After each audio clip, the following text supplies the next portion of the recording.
Ma ia fatu mauina o lato loto ia te o SISDAC o tato ia le Aiga Fiafia.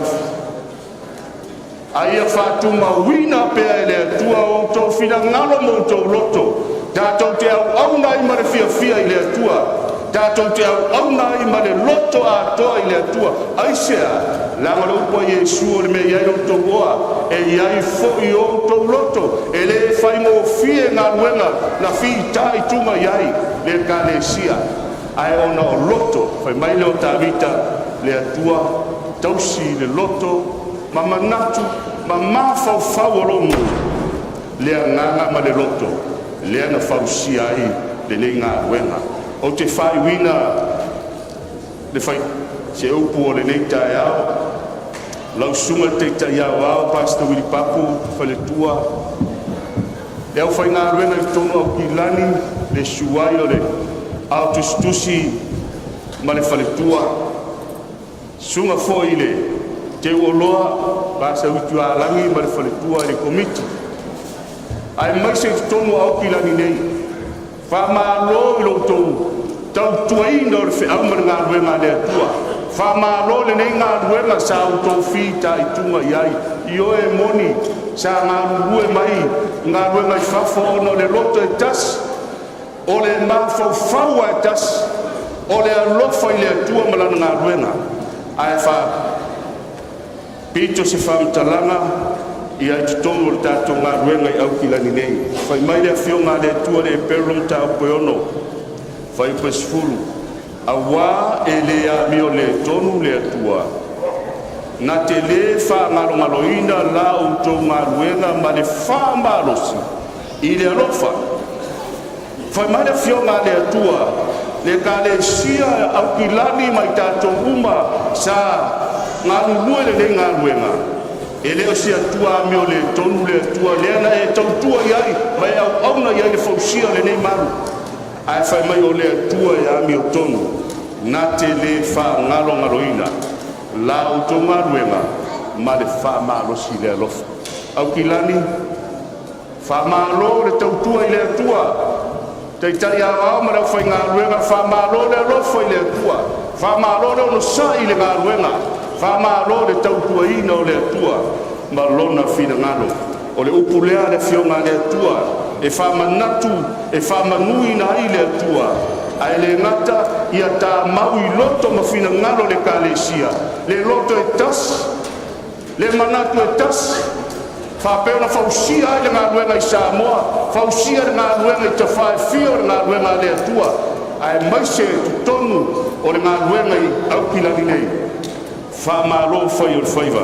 O le upo le whionga le tua umana tātou whai o se mea. Tātou lava au auna le au ngā. Whai mai tā vita, aua lava nei a tei mātou. I o vai, aua nei a tei mātou. A ia tuina atu le vi inga i lo suafa. Ona o lo alofa. Ma lo whamau. Whai le tatalo lo mātou tamai o le langi.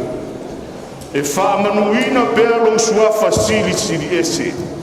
O wā venga ma me te tele wa whaalia ilo wa lofa i lau i kālesia.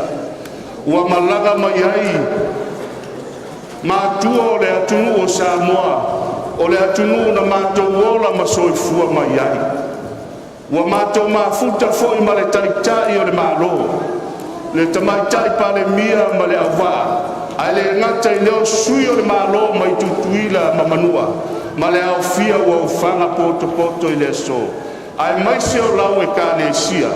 Se i o mātou patipatia le atua. Le a au mālosi o lau o fio. Loa au whai vāvenga. Ua wā aia i le so e whapei o le wha moe moe. O le wha moe moe ua taunu. O le la au leo le soifua. Wha fo i leo le vi inga ma le wha manu i lau o fio. Taitaina le nei sauminga, le nei whapoki tonga i poka la me uma o le a mātou whenga iai. Ia whaia mea uma e uailo lava vi inga. Whama ngalo i so mātou se. Se au nanga wa lape i uruma wa nei atoa. Alofa whama ngalo lau e kālesia mai mātou. Uma o le tataro le atama, ma le nganga whawhitai tele. E ala Yesu i lo suafa. Amen. a hake ka inga mo whakawhetai. Ia vi ia le atua I mea silisili ma mamana ua ia whaia.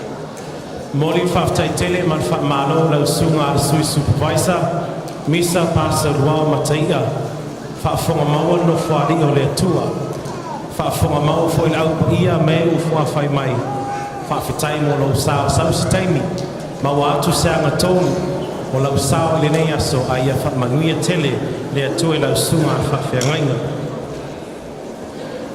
O le taimi nei o le atala mea whaasolo tātou pokalama, wala watu I le tātou au talavou tamaitai, ia sumailo moe moe, awani fōringa pau mai se si ata mata fiafia, o le a whaula tātou au walaulia.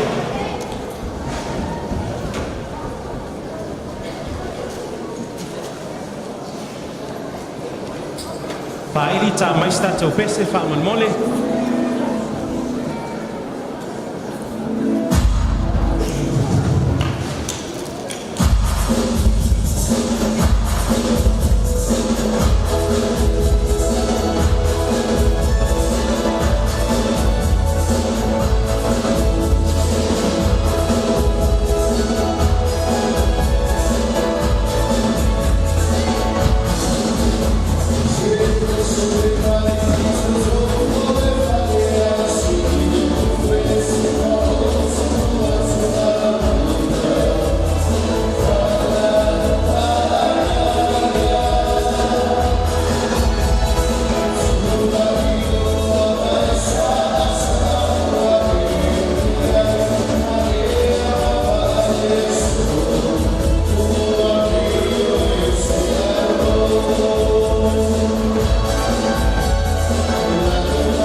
tele tato mapu I tinga band.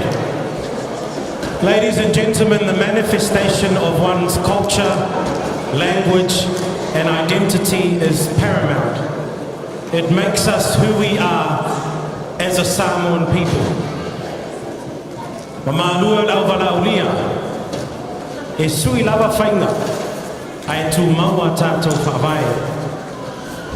O le watea mamua mei matau sa, o le tu lale nei, talo atu man whaaloalo lau whetalainga leo muenga, e a velo fofonga ma fofonga anga, e taitai ao ao lo sa mai tainane foi, e ka le sia pa ia le tua, e whaafeilua ia, I le mamalu o tātou malo o fuawhai mai.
Kele ba ta so ria fa no wa malanganga tu mul Faaulualo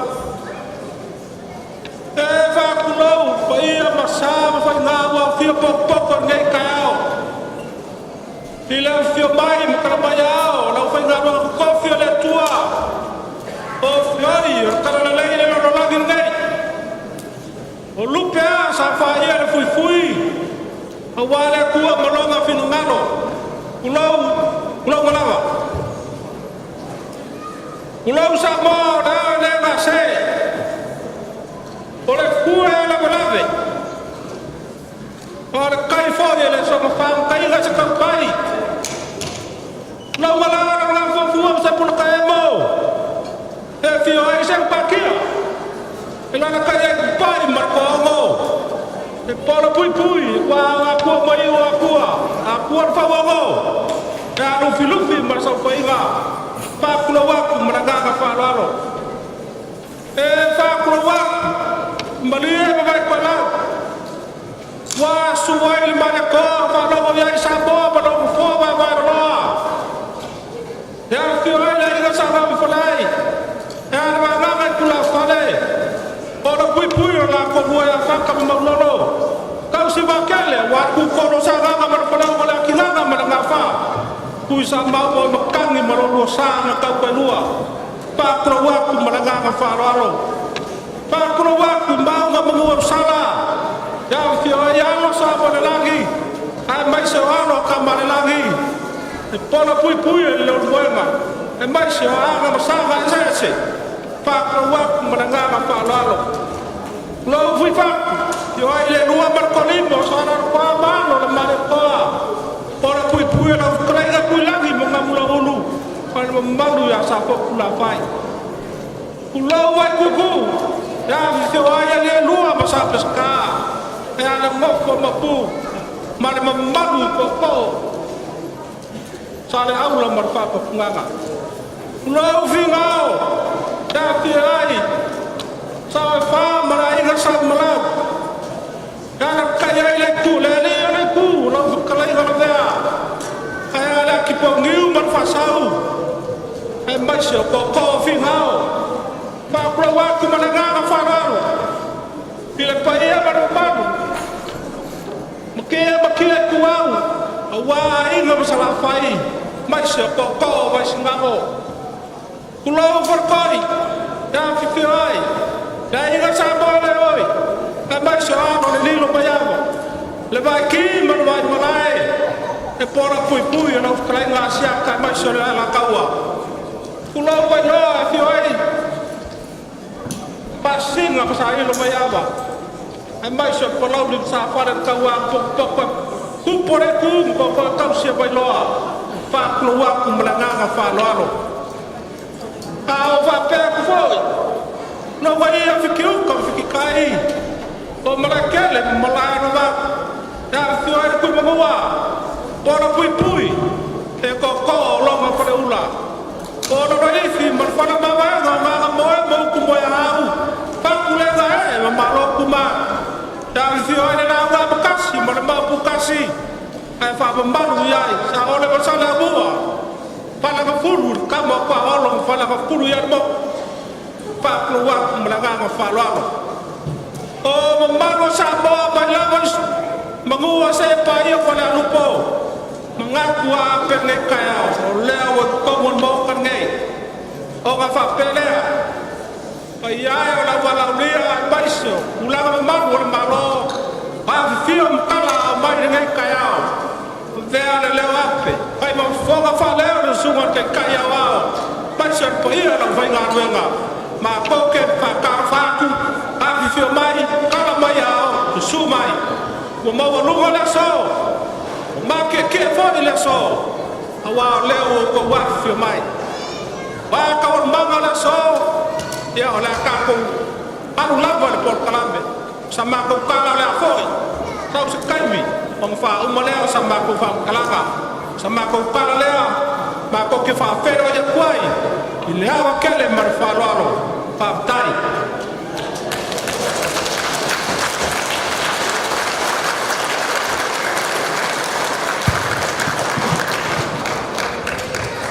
Samoa te tonu o tātou le atunu tutofi.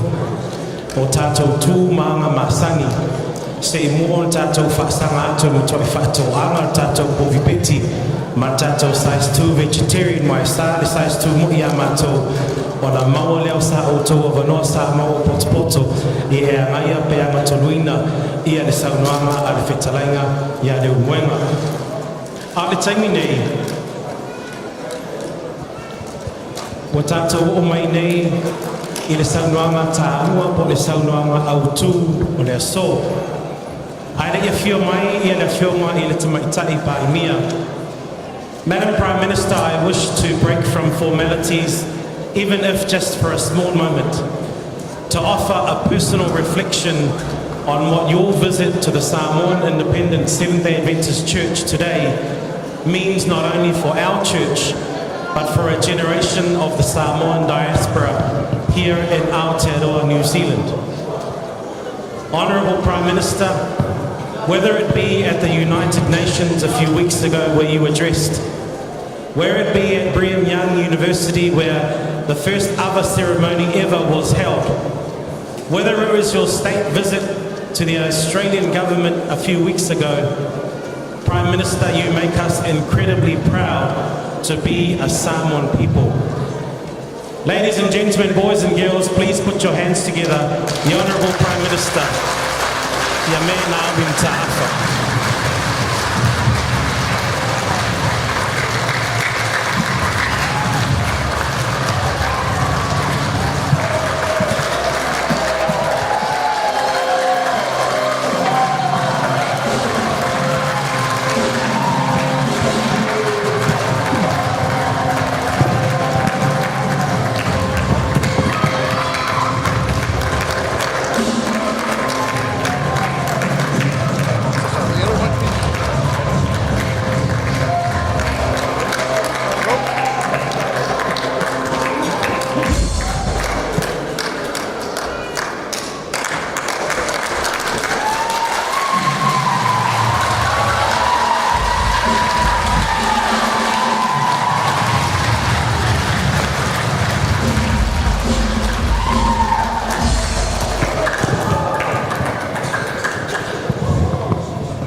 Taulangosi nei tai o fou.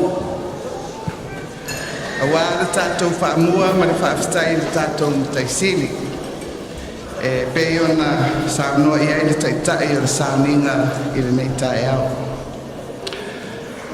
Tātou te mori mau whatasi I tuaso whapenei.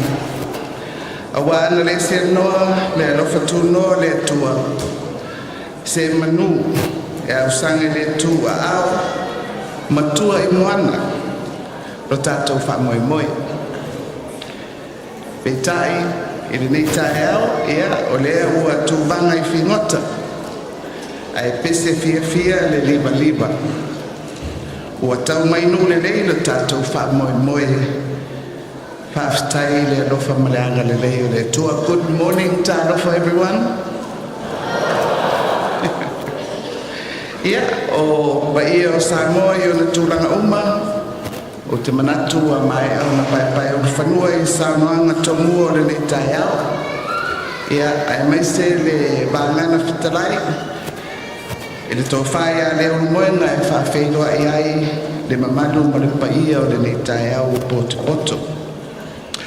Ai, o te tūlai ma le abatele, e whao atuai, I taitai o le kalesia, manofo a tofi o le nei kalesia. Le wha malo ma le whaaftai. Ona o le ala ma le mila lea. Le maota tapuai o se laumua o le kalesia. Lea ua tū. Ma o le ala lea ua tātou whaatasi ai le nei tai au. Mata no fie. O le tātou tāulanga tu whaatasi lea. A wasa bi inga o le tātou mutaisili. E ala I le whaalalele ina o atu uma o le lalolangi. O le tātou tāpua inga fo I lea I le tu. O le whaavae matusali o tātou atunu. ua whaamalo le whai o le whaiwa. Ia avea le nei malu mata kofie, ma la me papupula, mo tātou tangata o loa o mau le nei atunu, ai mai se tapa e fia le kalesia, e pei ona au wasa no mau mai ai, mo le nei whamoe moe. Ia whafua loa e le atua le soifua o le au mamalu o le malo, ma le masiofo. La ususunga i le taitai o le SISDAC, ma nofo a tofi o le kalesia, ai mai se le paia o le atunu o lo tapu ai mai. Ia whaamanuia mai le atua ia tatou uma i le nei aso. Congratulations, whaamalo le ngā lulue mo le atua, soifua mai Emmanuel.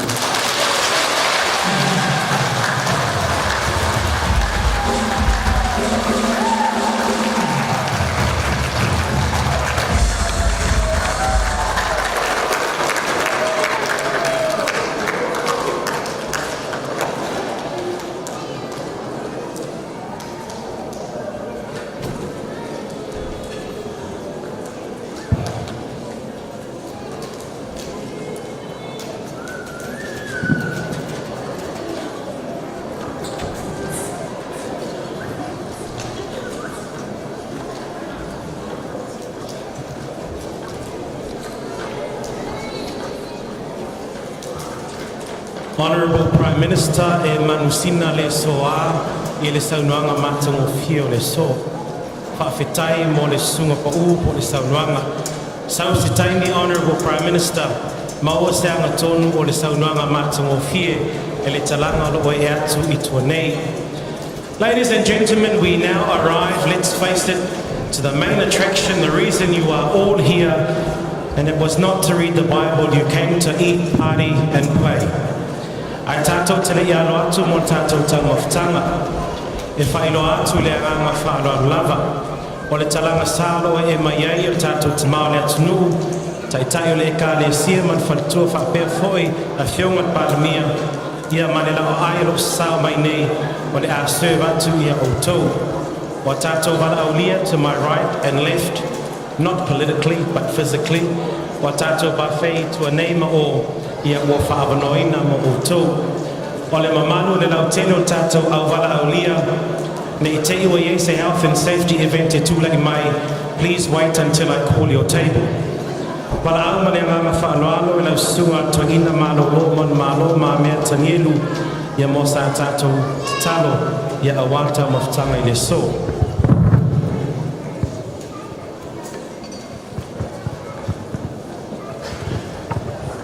Te leo na mātou sangi fiafia malangi whatari ai. Lea ngai matautia oe le tua mawawenga lo lofa tūnoa. Peo na mōri maui ai o mātou mata. Ua vai tina fōi le mātou mata. Ua whalonga fōi ma le maofa. O le viinga ia tu maulea ai le unofo ali o a whanga ia I pa ia mamamalu. Ono wawenga o tangata whātuatua ia ua wauna tausi mea. Ai meise o le usonga ia ki riso. Na whauwhauina le nei mata mo fie. Ina ia whailoa ai lo mamalu silisilies. Ala o mātou sauni ai mawheinu. Lau fua I whai pea mo I mātou atoa ma la mātou te tāna. Ia whamanuia le maau ma le mina sia. Le anga le lei fwai e peo na whalia. Ao sauni a ai ma wheinu ma manatua lo ma liu Yesu. Pawhetai fwai. Amene.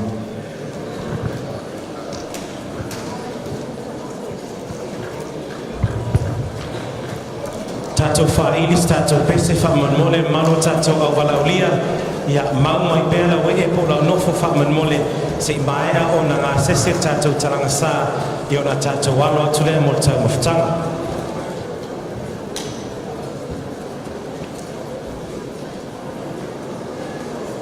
Whaamanmole whale au lau sunga atua ina mawhatua, ia e sili lava ia le ustai nga o mamo e poa o mon mole sumairo e silafia ia le talanga nei te sao e wha mon mole lava wha ili statou pese ia ona whea ngaile i tātou ma tau mawhtanga.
whaftai whafiafia tātou whaili, a whasaune mai le tātou pese taitai au talavo matanga luenga I tolu, o le taimi nei wa tatauna I whawhua o tau au siva, vai ane talinga o sua talanga sama tātou malo whawhai mai, pa mole, we want them in quick succession, a lua o vanau I tau au siva o no tau whinangano maalilia lea, e sefe la o tau siva e whaile night market I pakuranga I le vai o sifou.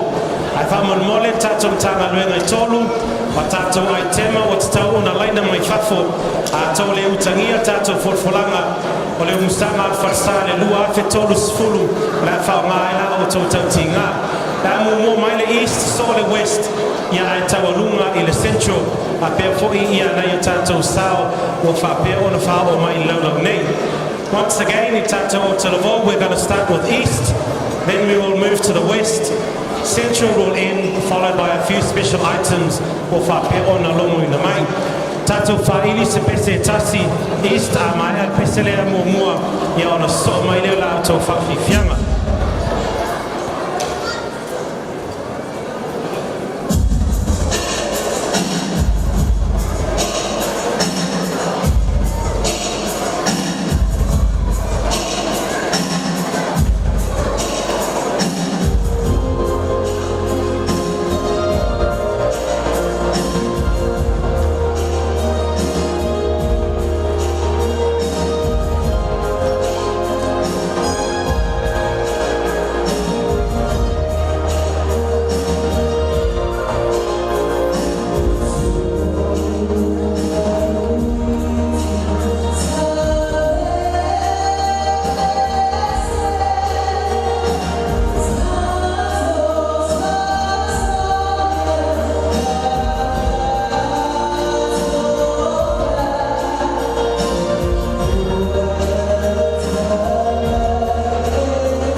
tātou whaili. Whasauni mai tātou ai te mai soai. Whaftaia Queen Selani ia mo le whautuanga. In front of you, you will see, if you're up here at the front, you've got a nice flash wine or a beverage glass. Please top it up. I'm going to propose a toast. We are going to propose a toast to our head of state, Malana Masiofo, for longevity and good health.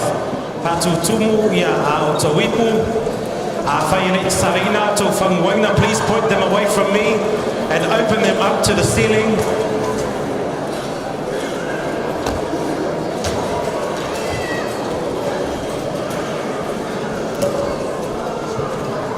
Already Tato, Toititi,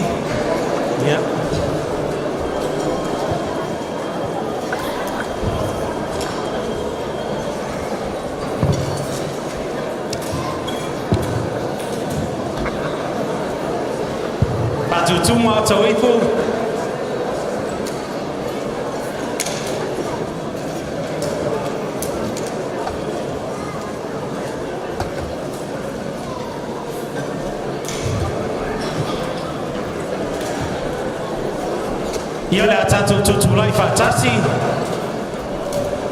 Please turn and face Highness Head of State, Masiofo.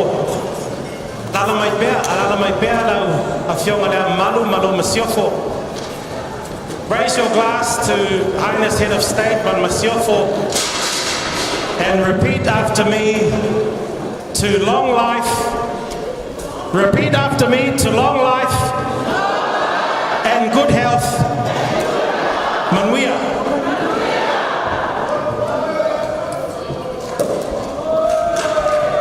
Paftaya la mailalo. Yo la vanola nei a maia ona adjust la ei.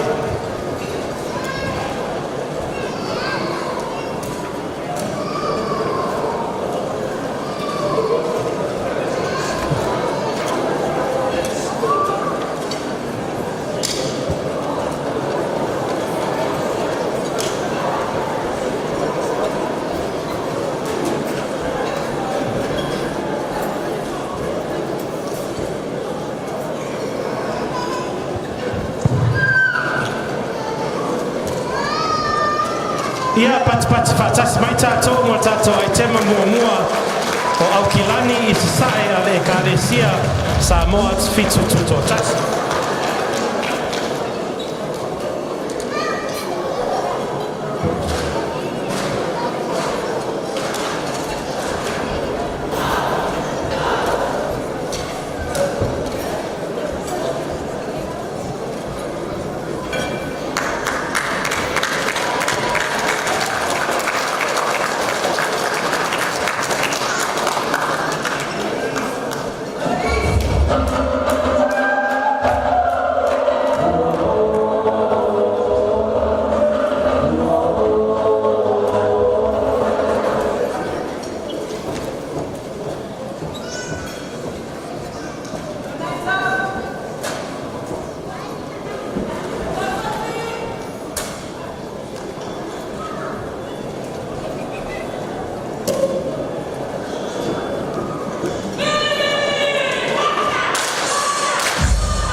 O lea ua pilu ma matanini le au pau.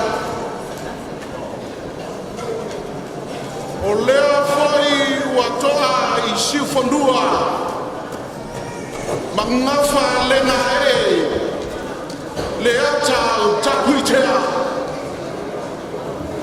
Ai fa feilo ai tu te fai toa le sauna I utu lurunga. O lea foi wa sunui le la fala ma le la afa. Awa o lea wa no foia tia ma wa lurunga o tuku o Samoa.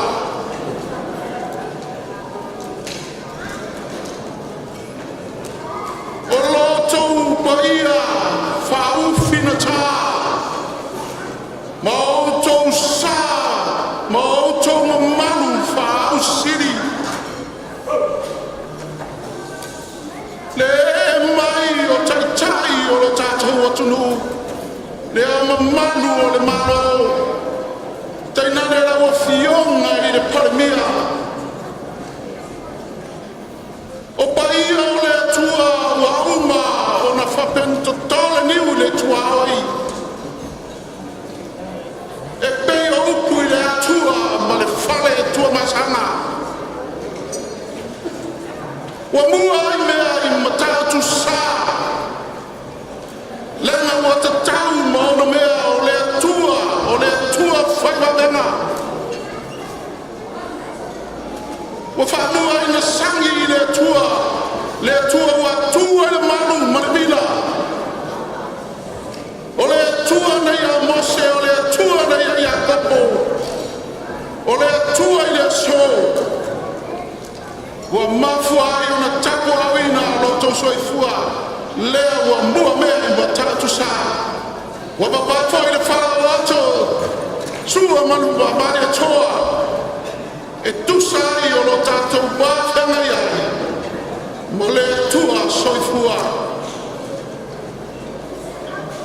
matou te fua le papa masu atu no malu I puenga e tusa ai o le tae au sola wa tatou le whaino ai tumasani o Samoa Patsi o tatou waba whaino ai pangalea wa tatou waba mangalo I le lofa o le atua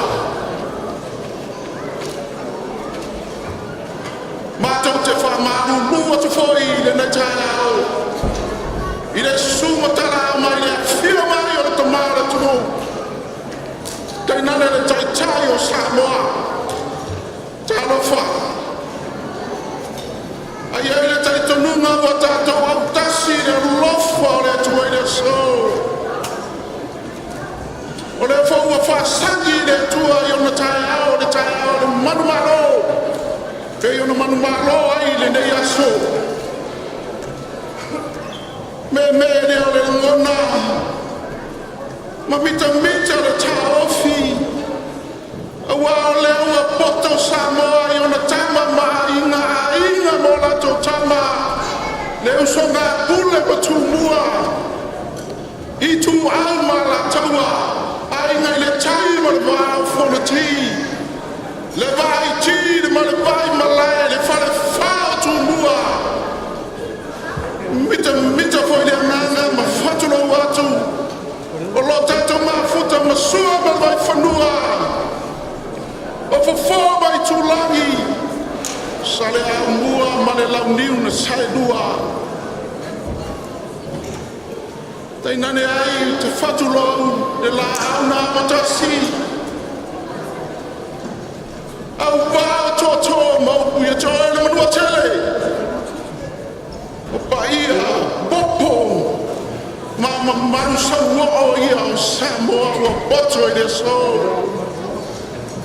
e ia I le talitonunga ua whafofonga le atua ua mae ona patipotia na lofa ai pangalea la ua fionga I le amamano le malo ua mae atu sa mutupo la pala ela I le whawhiroinga I le taianei na noto e apai atu Wauto e whau popo ai le suia I le paia o lawa fianga I le tamau le atunu mano fa tu lo salono o e tama ainga wa e fa malolo mai wa e manatu fa pito wa na sa mai le la wele ele so tato wa tunu awa e fio mai tala mai mamasiofo pangale me malenganga fiafia malenganga fa ftai o le wai tali whaaro i le so lawa fionga i le palamia whawhetai whai o le whaiva whawhetai le whatupu whawhetai le whatamani e ui na tuatua noa ti ute o le so ai maise le mawhtanga ma le tunu pelo sa moa o le ewa e fio mai matala mai au ie whengatala na oi o le inga paia i o salva lasi si tangata malona sai ta ua lasi whainga malo whainga tātele ro tātou wāwhenga iai i le bala au wharo alo le nei tua le ngaruenga whamalo whai o le whaiva whamalo le alofa i a Samoa whamalo le whtautua ma le puno wai ele masalomia le tele upu whamataranga e tano whai whawhetai laula tele whamalo whai al whaiva ua matamata atu sulu o le tino le nei tai ao le tu pai o le whainga ruenga pai a le tua la inga salevi whatulau no lato whai tātula a i tu ao le lato maruenga whai ua whai le me siri no lato turi pai tu lau na pai o le whinga renga le ua popo ai le tō wha le whātau tanga ua anuanu ma mao i le so ona le ngata i le tatalo a le whatinonga o le pitola au ni nei tai au mani nei aso e maise so uma o le soi fua au na ia whamanuia le tua o le soma le whamoe moe e iai le talitonunga e nofo ai olo lawa fionga i le amamano le malo lawa fionga i le polemia e maise o toto maururunga toto sina toto uli o ngaruenga o le nganua tato malo i Samoa i sifo e whai alo whatu wa iai le whamoe moe o le nei tu o le tato ngaruenga o le amato tama whai atu o le amato whaano alo atu e tusai o lonto whaano alo mai na whapero si whamtalanga e lua maenga o nei aso tae au na lua talu ai ua longo mai e iai tua no a o le au mamano le malo tena ne le whio mai le palimia ai lei uma le tatou whamoe moe i le so o na whapere o le tala maunolo laua whionga i le mamano le malo o le atau mawhai atu laua kalesia asu fitu Samoa tutoa tasi e tusa i o le tatou mawhtanga i le tai ao le sapati o sola ai maise ua mamanu ai le nei e kalesia ua whaarota tele ina i le nei e kalesia ua langona i le meme o le nganga ina ua e whio mai ma tatou mafuta whainga tāle anga oe o le tupu ua mato tali tonu ai e le tu ua whapoe vanga o le tatou mafutanga i le nei asu o oe le tamao le ma tatou malo i Samoa e ao ina whaime alofa atu Pastor Winnie mangaruenga au e le lalolangi na su fitu Samoa tutotas e leo se tau i o lobo fio mai ne ai o lo whafofonga le tua o sa mato me alofa e tusa i o le tatou mafutanga o se whae e langa e te tau le whalo alo i le te tau i le whalo alo o te tau whainga whatupu i tupu o lo tatou mo tunu suia whainga mau whabai. O le rangona la lea ua o mai, le nei tu o le tatou e kare sia la o whionga i tai o ane. A o le tatou maro. O le amato suia nei whenga la ita. Tulo, ai le mawhai ai o na suia le mamamu. O whaavai o me whai a Samoa. O na whapere o sa mato manatu aro maia. O le atau mawhai atu le kare sia ma le tai au ao e maisi le pai o le whenga duenga. I ona tutu tele mo na tu taurangi. O le amato tau mawhai atu. O lea la mori atu lau whatu mahi. Pei lava o na talusanga atu. E sui a whainga atu mau a whabai. O lea watu te utusi i danga o te tonu e lea i sese tau a bei Samoa. Tūlanga masangi o lo tatou atuno. Lea watu whatasi te utusi lea awhi tāla. O lau suatai le nā.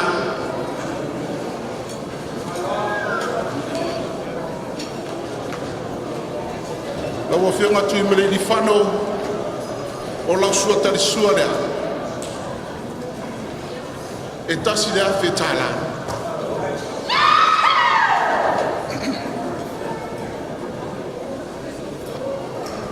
Pei lawa na tausanga atu maranganga mawalalo e sui a whainga e sui a whamai. O lau tō whanea e a whetala.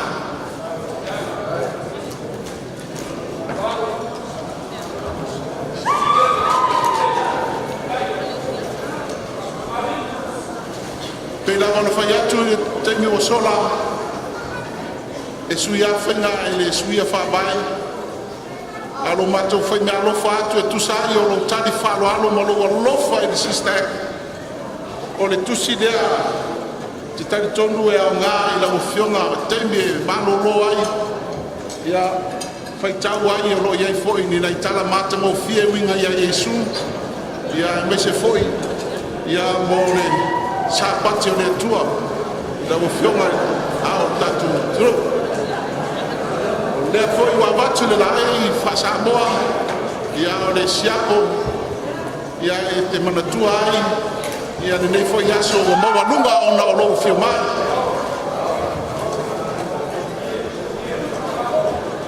La e o lo ala whanga foi e te wha sausaua foi.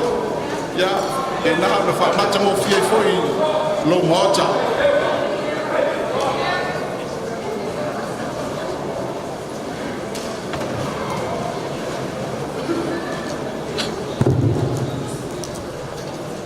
Lau whionga tui maleli whanau o leo wai tutonu i lo pasese. Ua whamatanga o fia ina le ato le tatou manu. Le a se taimi e te tango aima e a whapenao na e mata mata i tulou. Ia whapenao na manatua i pēri sāpati a Yesu Keriso. Tatou wafutanga le neifo i tula le aso. Le wafe tā la. Lo pasese si fulu afe tala. Ia mai alofa mai a misa ma anai o lo tau whaire tatu ngaruenga i whalilatai. Ia e whatau ala tau wha ia ai o le mato me alofa e ilo ai mai sila sila ai. Le alo lofa o le nei tua ngaruenga i lau whionga. Tai o le ao tatu malo.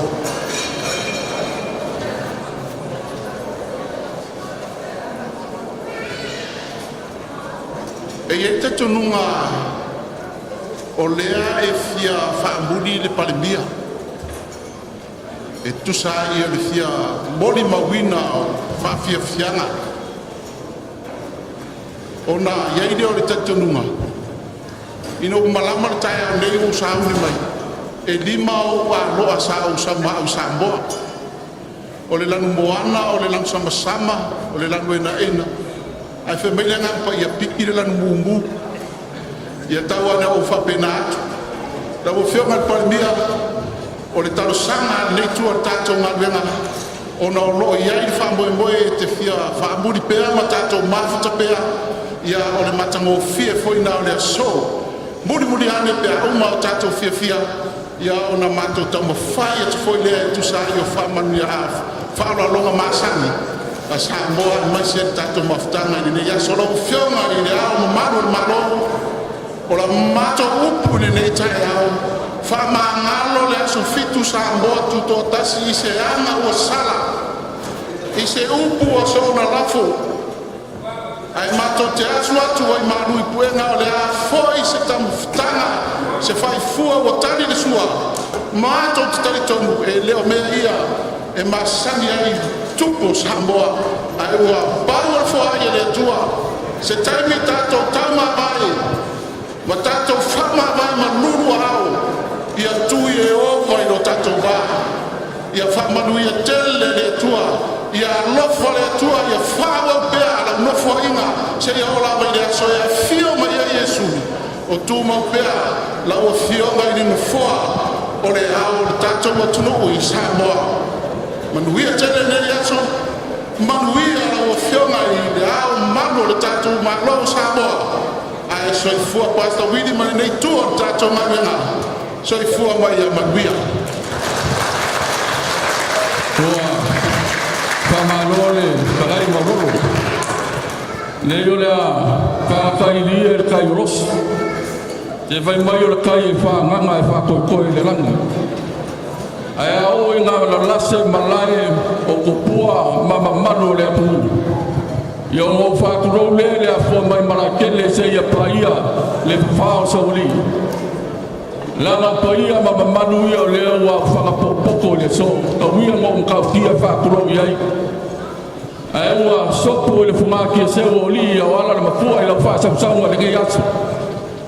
Le ana ua fia kurai le fiunga i au malo le malo ai panga lea. Le ana e fain kala fa ralo maulua le ngai atu pa aku le mai o le fiunga i mai kai paramia. Ma le fain alwenga paia le atua asa mo poko le so. E le kari kumua o se taimia ngau le iai o le fa kapkanga le malo le kakumusonga.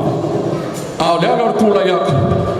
Kaua mako moni aku le nganga fa kai fai kala fa rado la fa kupu mala fa ka malile e ala le fio mai mar kala mai au le fio mai le malu malu wa fa kai le keu wa fa kai le fa rado le o sur pa ia le ama mako afu ia ke una fa kupu ma ke una fa ka mali le wa kali le shua le fio mai le malu malu mako ayo mako le foi e ao le se lengi paia lea ia ele ngafta le mainga sa mako fam kalama lele o pa mai pa pa fo le peo le rupe la fa ele o pu ai fai fa ko masanga se mo kai mo e badia o le badia ma fo isa le ma o le kasi o sa ko la si o fa ro le so lele o kiki mamu o lava mamu o ka ele le pepe o ka ele se o mato o toko kele la fa ro le so leo matou se paia whakua lene mori aku le nganga whakai velo leo e whai mawhionga kau mori le whionga lea malu le malo ia le whio mai o le whionga le kai o le kalesia pa pēr ma malu le ngofua ako le ngofua whawhia ngai le kalesia ai ale paia maulunga o le kalesia e ala i lau whakupu ma lau whaaralo le so o le katalo le whionga lea malu le malo mo le masiopo Kāru sia ia o ngai whaoa le urkau lafo koe seo ngolo sisina ni ngiasu. Ia whio mai markana mai au le whionga i le au maro le maroma le masiofu. Mai aku le whionga le kumai kai paramia. Ai a kupu pen tali ni o vā. Pei a rupu fui le whai vā o polele.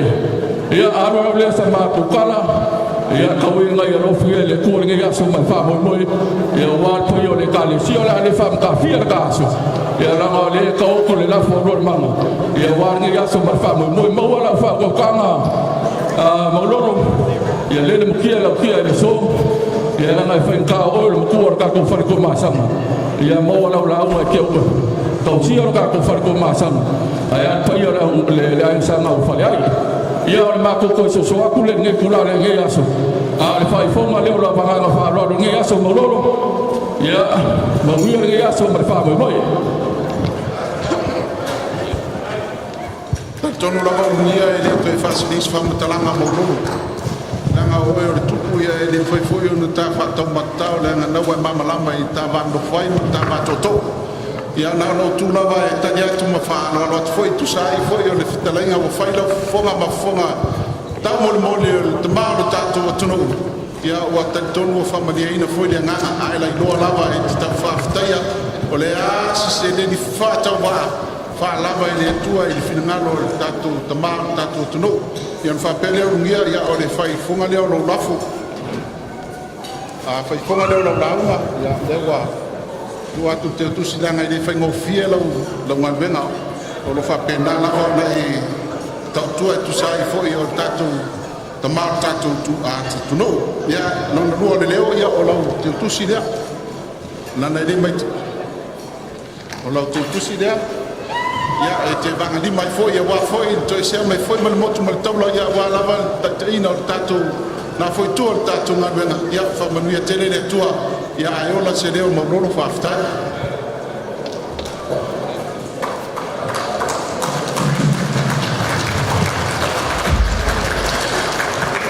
Pala watu le nganga whaaralo le malo le awhia, tātou tutulai whaaralo ia au whakeona whio atu le malo malana masiofo. Haili tā mais tātou pese whamalmole.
tanga wenga asai le uma tatou pese naito awe maua mai leo sumailoa tala a mai otherwise o le tau fitu i le astofia afua nei ia e te tala i le pakuranga night market ia pati mai loa mo le tanga wenga East Auckland.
Malo Faaulufalega East, whaavano mai tatou whaitoa nā whamanmole se ia whio mai pangmia.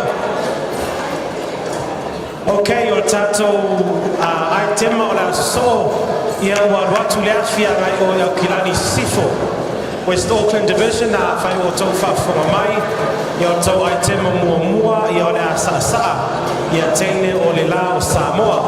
Mati ma tatou au siva le lao Samoa, ia o la o tau avanoa nei pati mai tatou.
sa maro fa fiafia ia, ladies and gentlemen, o le la o sa mo le na.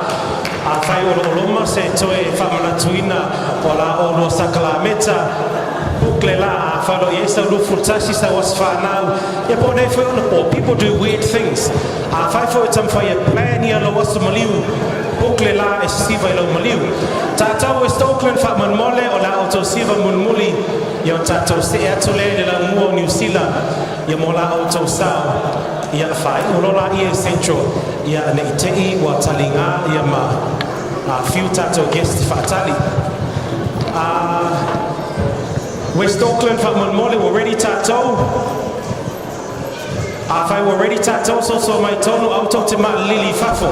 Come inside where I can see you, otherwise all watasi tipito siva. Faftai patpatimaimo West Auckland.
whaftaitele ma whamalo ia i le siva po le sao tamaitai le West.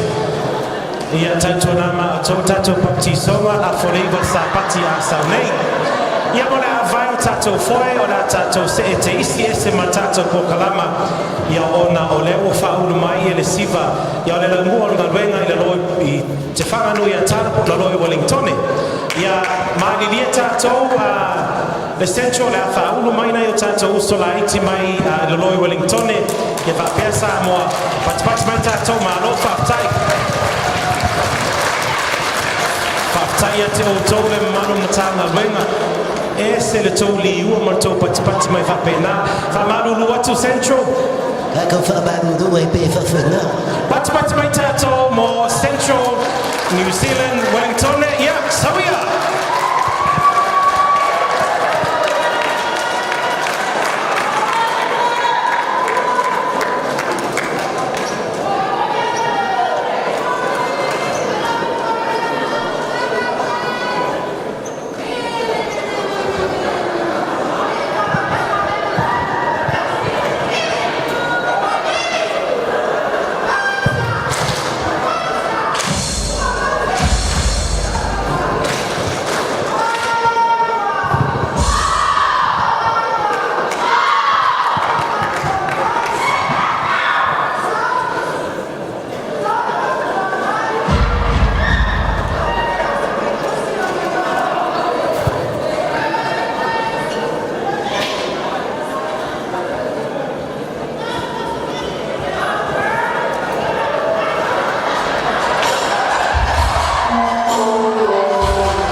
le atu whaftai tele ia ma le whaamalo ia Wellington ia wala au tau sao.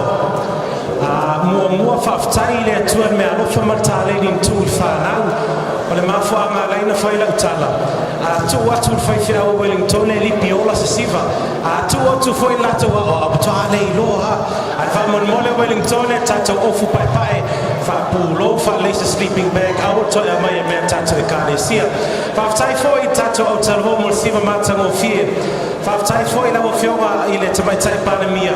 O tele iloana e malanga mai ni sui o mapu whangalele na siva anei. Whaftai tele lava. I sui o mapu whangalele sa soswani i siva lau talho. Pat mai tato mo le sawa Samoa.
Malo whaftai tata o siva mai Samoa. Ia whaftai te fwoi sa lesi nā mo nā masao.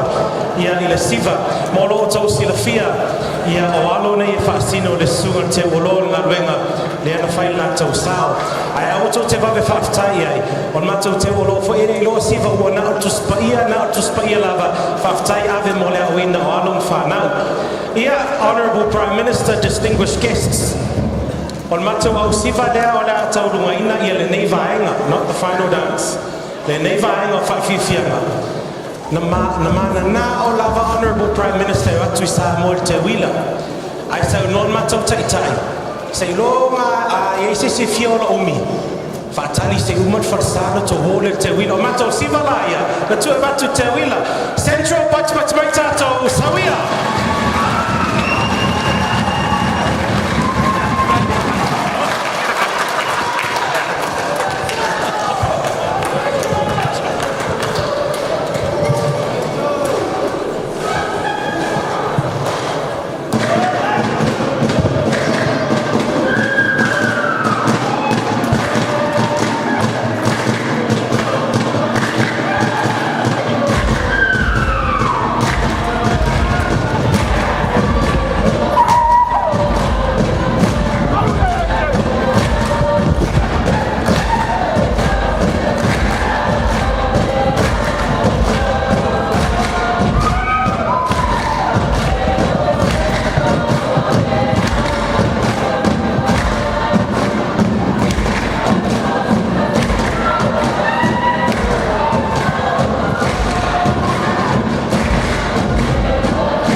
I aso lava la ua leva. Sano no fo ai. Se tamai tai e ngoa iasina. Ma ona mātua i le nuu o matawai. Sa fune sa vai. O sina, o se teine e fiafia. Tau sa afia. Ma matua au le lava. Sa longo a tala o le la le o sina i Samoa. A soa ma le vasa Pasifika. Ua ave atu tala o le la le o sina i Fiti. Ona mo o ai leo le tui Fiti. E ave a sina maana masiofo. O le tui Fiti la. E lua o nai tu. O lo nai tu tangata. Ma lo nai tu tau ai. Ua tonu lona loto. O le a liu e a vea matuna. Ona a awai lea i Samoa. E nofo i le vai ta e le o sina. Ina ia la feiloa i ai. Au ta ele sina i lona vai ta ele. Sa ia vaaya se tama i tuna. O au i tutonu o le vai. Sa ia pue lo le tuna. Ma tuu i le whaatano. I tutonu lava o le vai. Ua avea nei le tuna ma whanga whaua sina.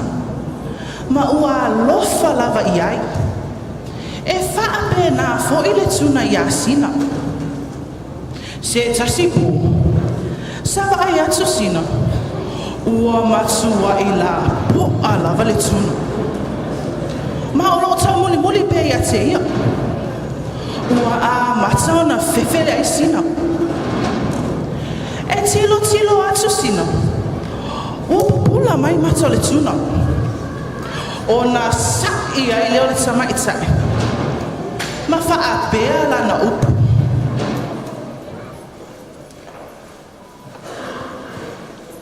A o maka e la lia lelo. O le mafua angale na faa ingoa ai le nei vai. I mata vai. O le mata o le alelo.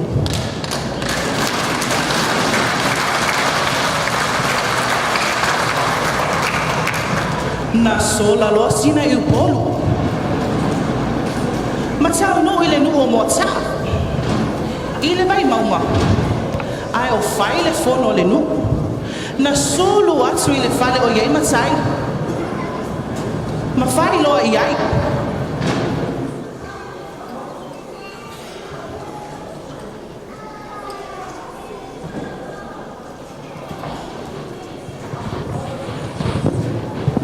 O na o mai ai loa tangata le nu. I le mata whanga ma a upenga. O le a fasi le tuna.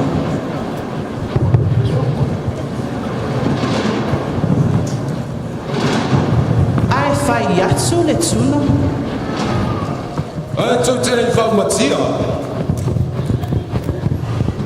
Au te fia fai atu ia sina. Sina. Ora upu le nei. Ele o au se tuna mon. O au le tui fiti. E na uliu e ave matuno. O te mana. O te whanata lata ia tu e airo watai. Ai se no. O noro mana. E a dea o e maa masi ofo. E pe tai wa e fefe ia tea. E va aiu. A o woti. Ia e tipi esero. Una avere toto i lumaro fa. A tupu wane se la ara. Ia e whaongaro na fua. A wate miu me te whaongai nari no na fua. E te va aie i o whorima. Mai tati whaatasi ai pera.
whaatasi mai au tau a patipati mai mo matanga aluenga al Central.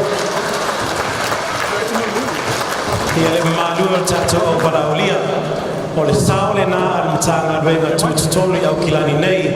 Ia lo ilalo taitainga ala na uauna sua pasta palasi sua. O le whaletua ia fasi ma le mamau o le au whainga aluenga. Ia mo o tau ele maua le mai a tatou wata whaasolo luma nei. O le whaapupuina o tatou tala ia sina ua na o Yesu e whaole nai. Ia, ai whai mai le siva enga o tatou o fia lava siva Central nei. Whai mai le siva enga o latou siva ho tatou pati mapo. O tatou fulfulanga lau televou ho a mai a te pena whaatasi tatou ho. O le avanoa la le nei. Without further ado, ia taitonu o vela fala. Le alafo atu I le sunga to ina, ia ai le ngafo atu. Paman mole tatou whaili, mapuiti ngā. Nei teo whapea seisi, o le whaasauina o le ngō whaili, o mapuiti ngā, not mapu I whangalele. Uso, sta pese nā se tasi, o na lafo atu lea ia maulolo, mua tatou whaalolo mo whaiu, o le aso whaftai.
ai le to e fa mo wina le tato ko kalame le tu da taya na lua e tala lasi le tunu o te manao te fia fa so ina mai le siapo le ngana le na tau fai ai au fai pese e fa matalaina o le siapo le ngana e mamanuina I le toto le moa na malanga I le teine o sina e ami peita iane o ai le sala I le malanga ona tape le moa maua lele le moa maua ile upo samboa ua lele malie le moa na ifui pau le moa e mwhai ai o na mai o lona toto e na namu ai malalamu ai le siapo e mafu ai o na ngangana le siapo i o le songana o se whamatalanga e tusai o le neitai au na lua le paia o le au valaudia le au fionga i le palemia o le au mapu i tua sivi le whaiva o ngongo sina e iai foi le taritonunga ua mae atu sa matou whamatalanga i le tūlao sola o te leto e langa se maa awa e iai le taritonunga i le pese le patipatia o le tūlai mai o le malo le fast taimi wa tuanai e iai le whaupunga whapea i le nā pese longo longa a o langa le maetasi o na solo i lea o le pai pai o le manatu le nei tae au au mai ia le tae au o sola au mai ia mamalu o tonai e tusai o upo le na so na ona o te whoro whapi ma whawau na ngaduenga le anga e whainga le fio mai o lau fionga i le pare mio o tato malo tutotas o lea foi ua uma nai mo le sauila le tae au malama tala le lei ua uma o na fola i ula le aso e pei o upu e whai le tulangi lea ua pou i toa e lau i ula ua tango i ula ua tepa i ula ua whama e pa epa mamalu o le tua ma ua tāto lua le seunga e tusai o le mamalu o le tato malo samboa e tutotas e tusai o le whamalolo mai o lau fionga i le paramia o usale a vea ma o mamalu e tumapea e lema whaia maulolo o na toe langa se maa wa uma na tofila fala wa uma na titi ma mamalu wha titi o pa ia mai le vavau e o i le whavavau ai ale pa ia o le au valaudia i ona tu tele mauna i tūtaulangi o mamalu ia o tua sivile solia o pa ia o Samoa e le mawhaia e se whamatalanga pe o le nei aso o tautala pea ma whaalanu e le mawhai le anga ua tau te oto o pa ia mai le vavau o le ia i vivia o Samoa e tuma pea ai fia mori mori e tu sa matua nganga whafta i la ua fionga le palemia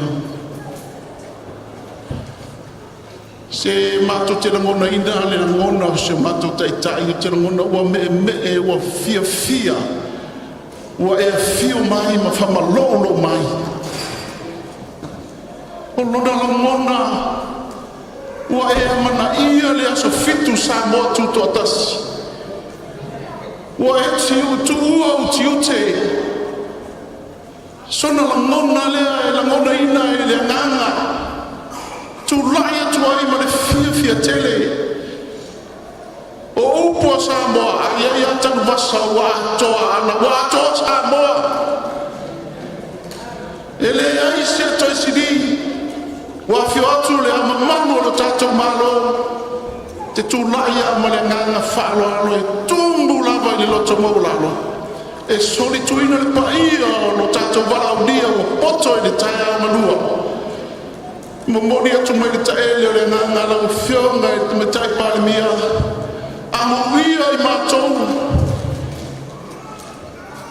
amuia le aso fitu Samoa tutotasi ua e tali whalo alo mai a fio mai o maua le avanoa whapena o na whaaswa ai ma le taitai au ao ngā ruenga aso fitu se o fia fianga le o le nganga i nei aso fiafia foi le nganga ua e talimau e mori mauina ma avatu sina faafiafiaga se e relax ai ma se e mapu mai ai fe'a matiute maua lenei aso se matou faafiafia asu se ipu vai i laua fioga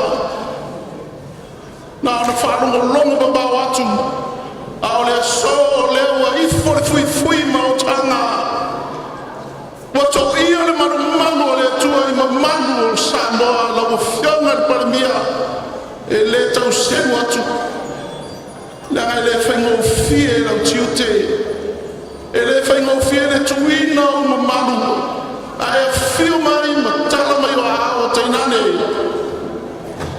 i tū te tele ma i tū taulagi o le mālō o Samoa i ona atunuu i Samoa ae maise e atunuu nei e pei o New Zealand ia ina nei ave sa matou fa'amatalaga fa'amatafauloa ona vele mo matou sasi lenei aso a o le agaga fa'aloalo ma le agaga fiafia tele ua atoa tupe i fafao ua atoa mamalu o Samoa e leto e tau fa'amatalaina ai ai so matou fa'amatalaga i tutu mamao so matou leo ai fa'apenei sa matou fa'amatalaga lau fioga i le tamaita'i palemia o utu te tele ma utu taulagi ua maea ona matou pa'ia i le taeao o sola ae maia alamai lea se taumafaiga vaivai a Pastor Willie a maise le paia o faiga ruega tulou tau lava ina tongi sa matou maa sa matou fesoaso ani le palemia po le taita'i o le atunuu a o alo i ona faiva alo filima ma ona faiva fitifiti ma ona faiva faigatā a o iai so matou sao i alo manuao ma matou fa'amanuia atu e ala i se fesoaso ani fa'atava'a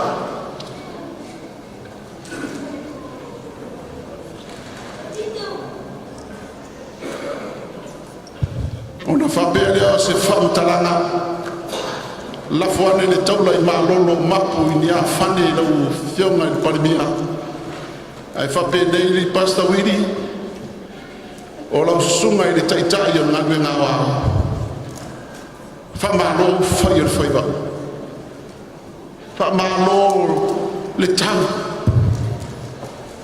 fa'amālō le loto i le atua ma lona finagalu fa'amālō le talitinga o pasa souā o le galuega so fitu sa moa tutoatasi ua matamata le lalolagi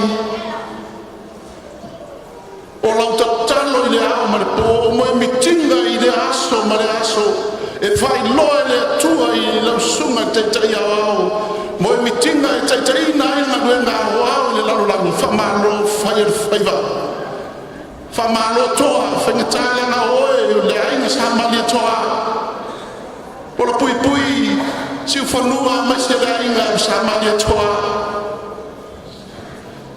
le tautau avesea o mamalu o e foi na bua i ai le tala lelei te usaga ua falo lea ua e fa'am tau alu ai pea i tusai o le tatou taurumaga o le fala'aua le atua i lau soifua e ala i le SISDAC po le asofitu sa moa tutoatasi ae alo mai taumafai atu lau galuega o ao e tusai o se mea alofa e tusai o le tatou mafutaga i lenei aso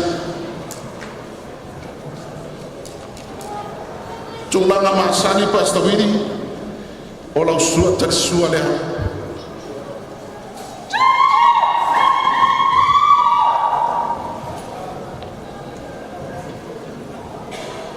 ua iai le suatai tusai fo'i o le tatou mafutaga e pei ona talanoa atu e sui lava faiga e tumau a fa'avai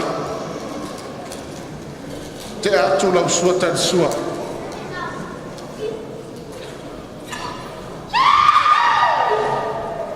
lau sunga taitaʻi ao ao galuega asofitu sa moa tutoatasi o lau tofā lea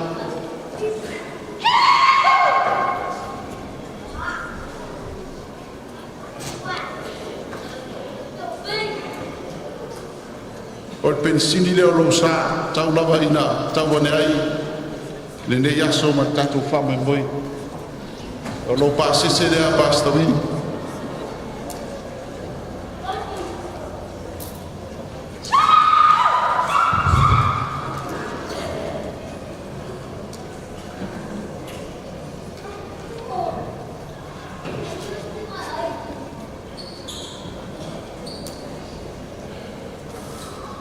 la wafiona i le palemia whamalo whai o le whaiva whamalo tautua i a Samboa whamalo le tatalo le on sai o lau so taidea a whetala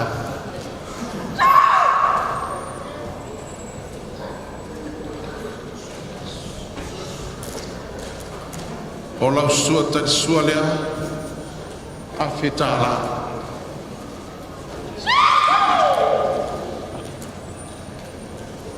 o lau tau whalea lau whiunga i Palemia o iei lau tau wha a whetala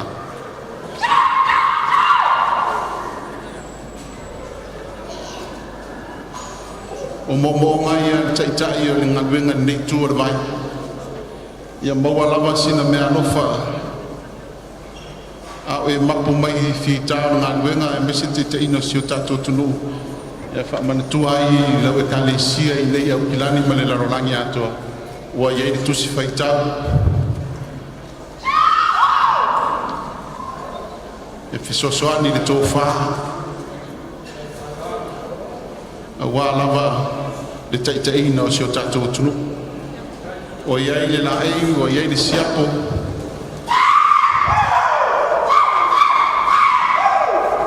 e whaamatangofia ino maota ia mamanatua e foi Pastor Willie a mese ngaluenga wao pa ia rau whai ngaluenga ia e mese le nei tua le tatou ngaluenga lau whionga Palemia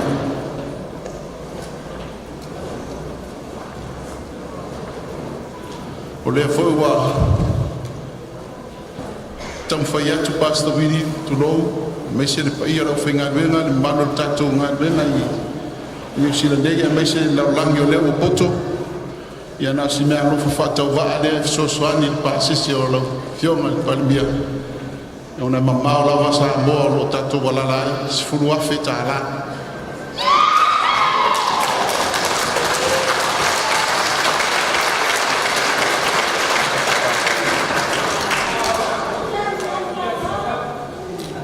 Pastor Padi le pai tau fualo suafa studi o sala te tono lo sunga lo ovea mate fai lau tusi o tatu ngaluenga maa lo lava le tatalo maa lo fai o faiva na sina sosoani wa lava lo fianga e man ngaluenga fita whamanuia le tua le o saambia lo pasisi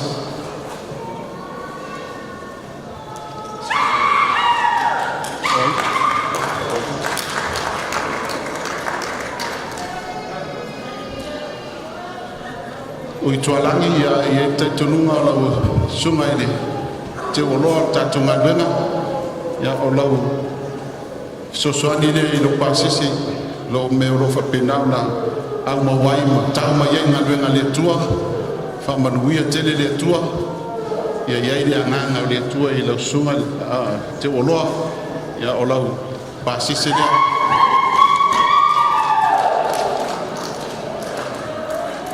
o tua atu lava o se taitai po se tamalelei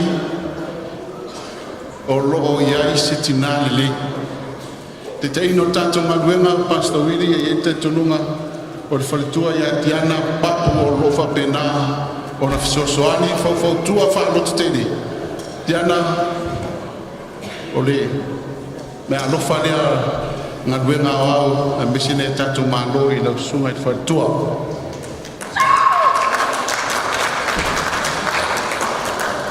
lau sunga whatamata tō ngaluenga New Zealand nei mani lau langi atoa ia oa whiwhiri fo i lana o teitai mese tatu malo mani ngaluenga o au ia o se fisosoani lea mo oe pasisi o rosa o le mea lofa lea wa mila maramano o le tua o lea ua tumba manuia whamanuia le tua whaftai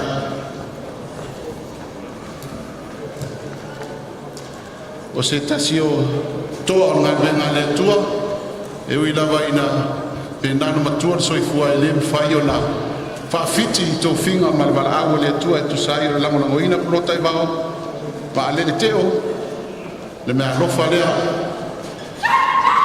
tau au ina wā lava se whaasini ngā mālosi po se mana umia ia a o tātou maua pēr le soifua au au na i le tua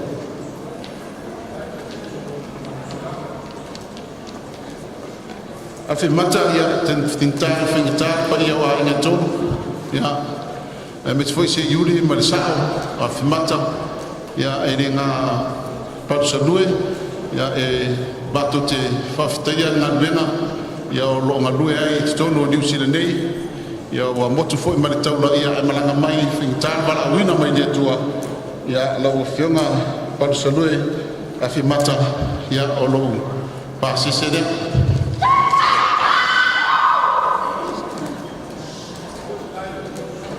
pesta ia whaingtala inga sa murianga ma lo lava le tau o oe o lo rima tamatau iai le pāna mia le whainga o tātou proketi tele i Samoa wha ma lo lava whaiva wha ma lo foi o le CEO o le Foreign Affairs ia ai meise ia o le patu lea po le poutu lea o le awivi foi lea o le tātou o tunu fa malo lava su mai ma le fio mai ma le tala a mai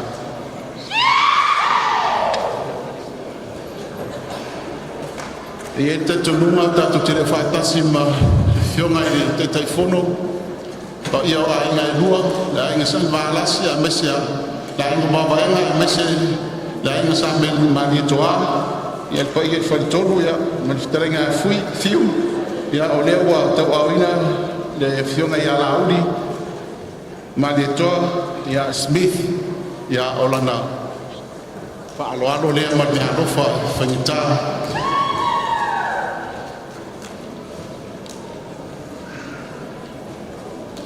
e wila foi na le whaatasi mai le whonga whetalai tato maota ia le tukuhina i lalo e le paia lau whainga nuenga o lo whitai tunga wā lava le pola puipuina o le pale mene i le vai te tonu ma le vai whafo whionga ia Dio te eu mas pau ya por pa ia foi la inga sa ma di toa ya on lana fa lo le por me no fa le o tape na ina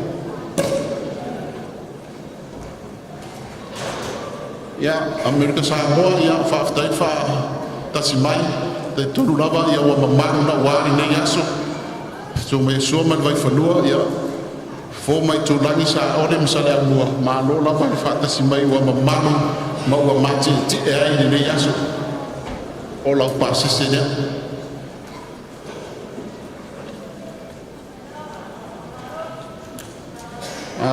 o le whamasino lo sela hunt whamalo whaiva whamalo le fisosoani whamalo fo i whangaina o lo tāleni whamalo lawa le loto toa ma le loto tele le whangaloina o e le yaso se mea lofa lea al tātou ngā ruenga le o tu de ala ma le mila ia ai tau lawa na matou foi me alofa ia lau fionga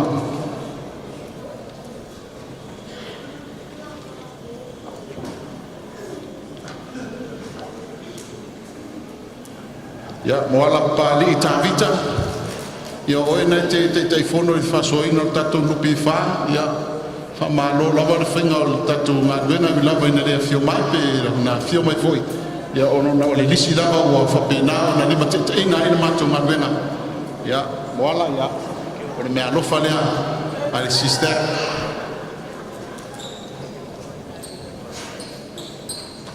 o sunga tuna epa fai talasua supervisor Australia ia alo mai ala me alofa lea le tatou whaaulufalega po le tatou ala o lea motu ma manuia e ale la o tu talo ia o lau pasese lea supervisor le tatou manuenga tele i Australia lo sunga le basta whaafengainga ia bisa wau ma te ia malo lava e di whengofia la tu manuenga ia o le supervisor i te tono ngaduenga ia i pitonu te tasi o Australia fa wau fa po fa manuia le tua o le mea lofa lea mo lau sunga ta vita fa lei Fawale ia malo lava te ino tatu tanga venga mai New South Wales ia fa malo lava le tau fa malo le no fotalo lo fai vai fa wa fo po ia o le malo fana longoi lui marina te tanga venga maranata fa manuia le tua lo malo fa le ta bo ana mo koko ia te tanga venga Vitoria o le mea lofa lea mo lau suma i whawhenanga. Central Division Melbourne, Pastor Ioane Maiawa, te tai mtanga venga wha maa lofa i whaiva o le mea lofa na. Si o si leota lu ia mai tatunga venga i Perth maa lo te tai ino ngā venga whawhtai o le mea lofa lea mo lau suma. Lau sunga pasta la molamo le vai fa malo le talo mai tatu malvenga me alofa le malvenga mo lau sunga fa fianai lau sunga pasta ma mautu ya ole me alofa le ya mo tatu malvenga ya mesfo i tatu maftanga pasta malo longa fu saina le me alofa le wa lau sunga i nei tu la tatu maftanga pasta misa siaki mataya ya olau me alofa lea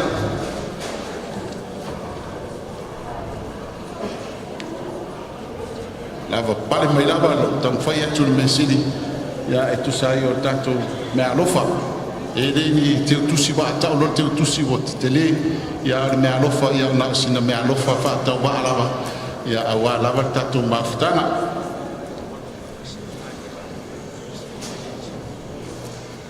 ia sunga ya pas sale suisala ya o stadia le mo fa solo atu ya mo fa pupuina tatu taimi malo mo Orlando Smith Pastor Felici fata sunga ya mo lesi isopo pastor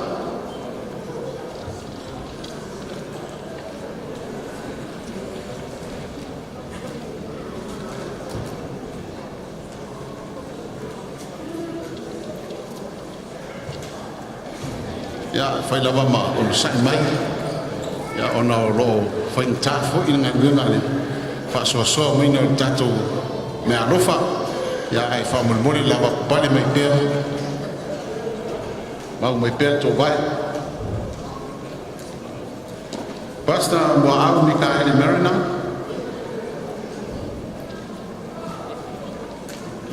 pasta meki solai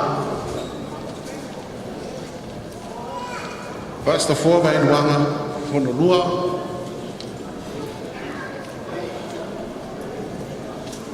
In the Lea Ferretti, Pamole Lava, si tanga i Lea ne Lava i Fesi Numi. Pastor Satomai, Sio Fele. Pastor Sanerivi, si Lia.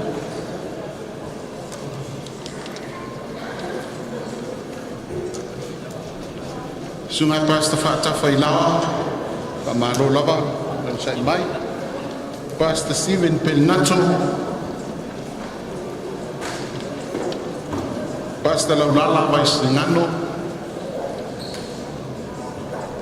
Sungai Pastor Mautangata, Leta Tutumafuta Mafatua Ana,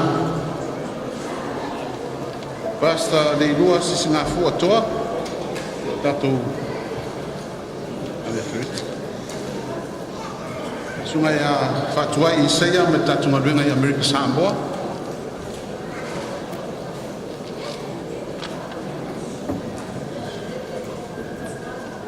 ya ma lo la vale un sai fai lava ma sai foi si tatu tau fa na solo ya tu sai tatu fa mo ne ya i umar mamalu ya me se foi ya mo se vi inga le tua ne yaso nei me alofa fa tau wa ya mo tatu un fai na val au mai Solomona de Moa, basta.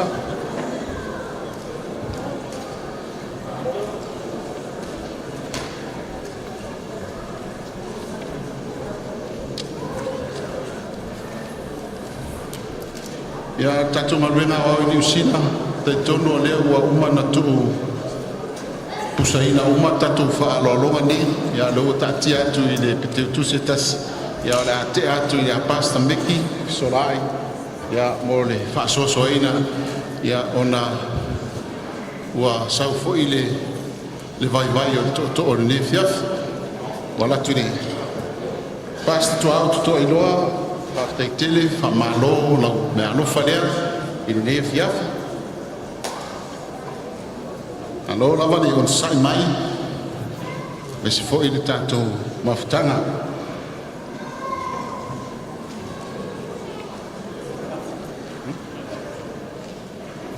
Vauta tufaiolo i me alofa lea so tatou mago lea ua tu maua manuia e tusai o le fa'amoemoe lenei aso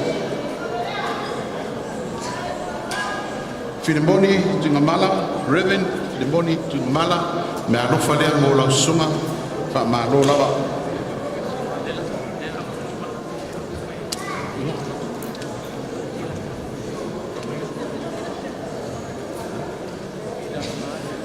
ia e iu pomtai tu se tolo le pila fa ia fa mo le mole ia le malama ia i tatou o le la pas te atu nei ia tatou fa mo mo lava na wa lava nei me alofa fa tof sia le pa ia o tatou ma lo o faina fa fai mai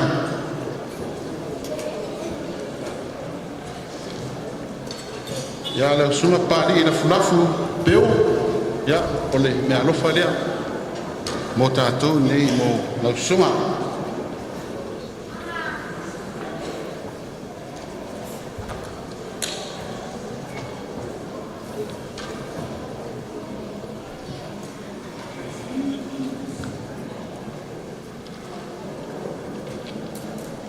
Ma lo lava le unusa, ma lo lava le whatoatoa.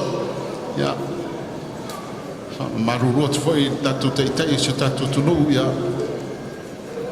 Lava bale mai a fa tai tele lava le lava tau fai tau siva tau fai atu ia wa lava le fa ma po ino le nei aso so se na venga lava ia ia lava ona fita ia fa malo lava le sai mai le te ma ia ona fa ma ina le ne fa moi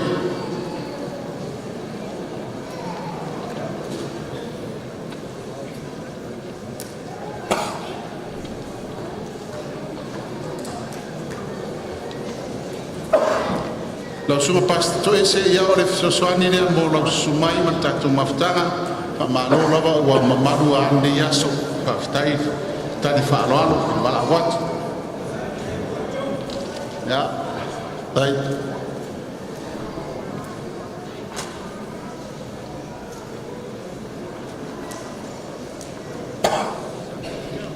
sunga safiti ia o le mea alofa lea tatou galuega mo lau suga le fa'afeagaiga fa'amālō lava o e lava o le lupi na fa'aia mai le fuifui filipati sia mai ni iuta ia o le mea alofa lea mo lau suga fa'atalio ia mai tatou galuega e australia fa'amālō lava fa'afetai le ona sa'i ma le tatou galuega lupe le lifano ioane ia lau suga le fa'afeagaiga ia o le mea alofa lau suga i fa'afeagaiga le aukolosi toso ia o le mea alofa lea ua lava le patipatia o le tatou galuega lumana'i ma uka ia o le mea alofa lea mo lau suga lau suga le fa'afeagaiga ia efeso ia lau mea alofa lea failoa ai le agaga fiafia tele ia ma fa'apena ona tou fa'amanuia ma ia ia tili le tatou ala ma le mila lea ua tula'i ia ina ia umi pea ona fa'againa ia ma ia tele ai le agaga e le feliuaina mo le atua ma lona finagalo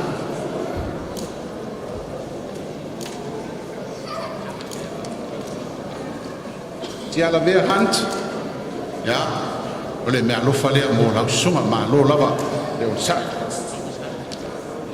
Thomas Hunt ia o le mea alofa lea mo lausuga mālō lava le o sa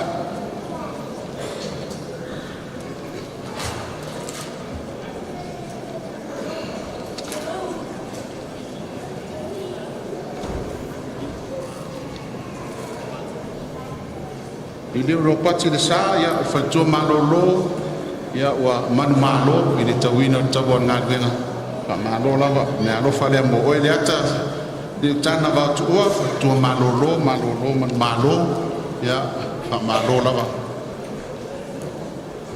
tawa tai tatu ngadena tai fo i le tano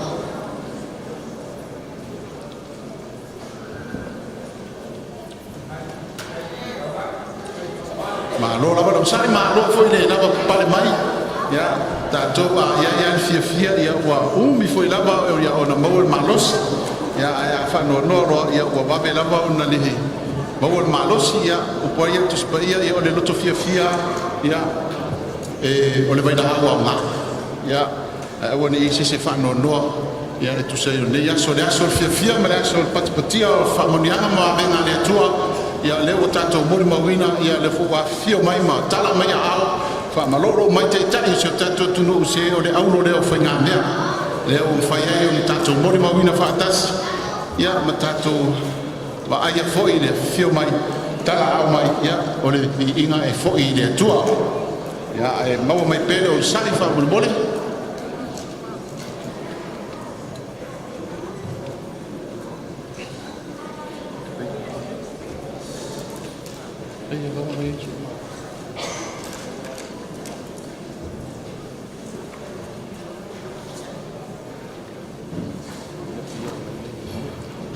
ma allora vale un sai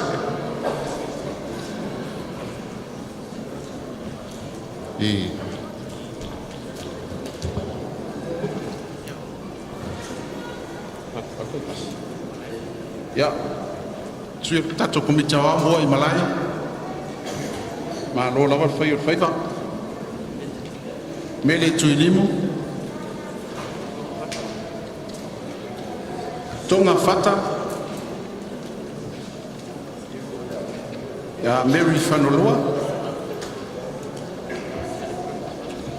Mulia ngatele birth to funga ya Mulia ngatele birth to funga Mary Patu Utah ya Amanda Moy Samoa ya Lauhani ya Vine Maurolo ya Fafta Tele Lava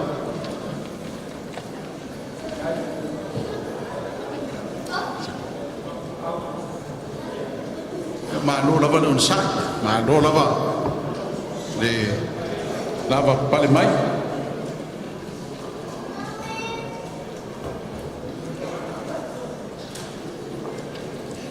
esta malo le matunu e no fa lo motu tele na fa na tini e la tamete le no e mai ta wai mai ma ama wis mai so mai tala malo le matunu o ile tis mai ya o me ana fa penai o le botau tuai ni tis mai el bainga le tua ya on sai mai mo mai pelo sai mai fa pale ya lo wa fa solo la na tu titi la ma ya indi fa por sope ya fa malo la ba ya o me lo fa le mo la suma tu sai o ne fiaf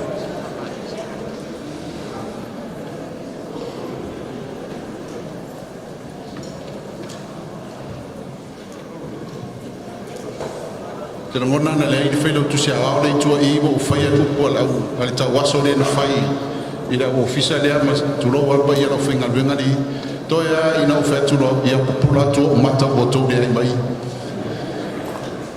ya ai le wa fia il felo tu sia wa ya ma se fo sunga fa fia nga ya ai fa malo la va don sai fa malo foi le la pali ya tu sai o tanto fa mo le yaso ya tam fai la ben siri ya talo me foi tato da finga bena ya o lo fa ya si fa ngata tato fa singaina ya o le nei foi fa mo le yaso ya le aso la ia wa mo lunga ona o le tua mo lunga o le tua ma losi ya ma le tua foi fai me fai ya o ma fuai nei foi manu tu sai o fa mo boy ma lo la va don sai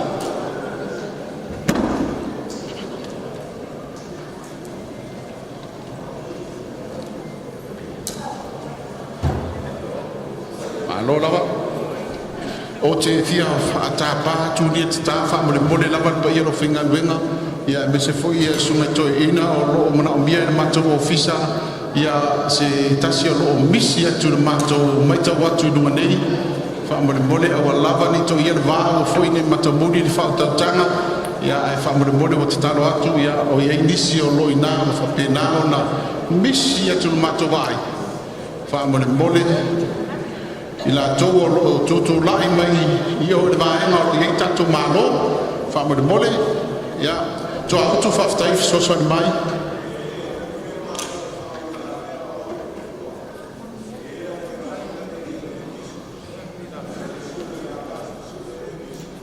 pasta super pasta le ai le fa inga to auto le ta dia tu le ta pa tu so so angi le sue dan ye sue matan ye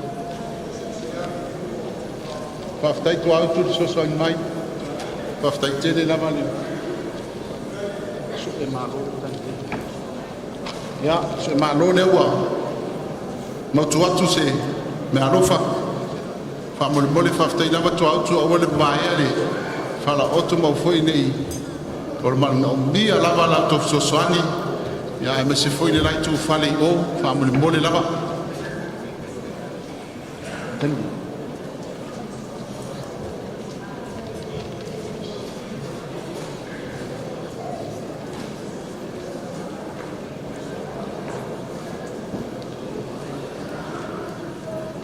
ma lo lava de sai ya ma lo foi ele asoneia le so ma lo ta tu ma lo ya fai fosi ma lo ma ya lava in ma lo si ya me se foi ya le lava wa tu lava le fa mo ne ya so wa lava ta tu maftana ya la sunu masunu ya wa ya ile me alufa masunu ma lo lava fa ftai fa mo le lava ya fa mo le lava ben fai lava no fonga me suafa e le o maua tu nei ya o to a o lo pasta fali mo di mal man a di ka ftai ai lava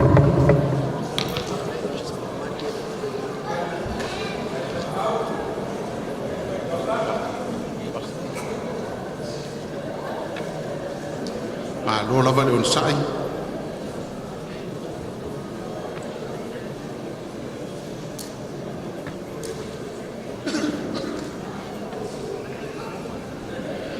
pasta su malo ya pasta me alu fale ala sun pasta ma lo lava le on sai o pasta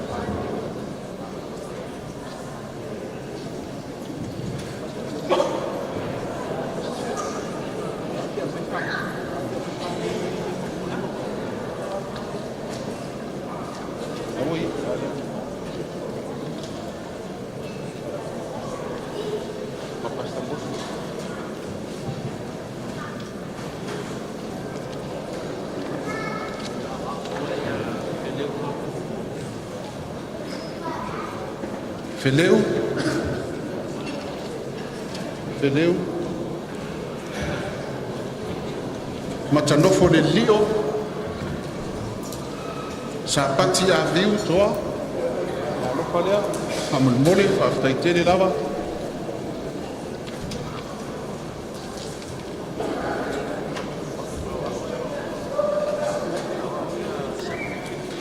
ya o mai le South New Zealand fa mole ya le la pasia tu ma tu awa tu ya bauta fa mole ya e por fa so la na vo malava na tu le swafa le awa o ye tu sai ta tu me arofa wa fa mole tanya tu male nga maulalo o mai ta tu ya le vo pasia tu la suma fa mole si e tau awina fa mangalo mai fa awa tu le matu ofisa i la sunga ia ai mo fa pupuina tar sanga inairo finanga o mo se fa mo mole tar sanga tu ia o le o mo se tau ia o mai ia o kilani fa mo mole lava ia e so so mai ta tu mabenga ia e te whaasoasoa ina i fo whaamore ia ona o le tātou taini.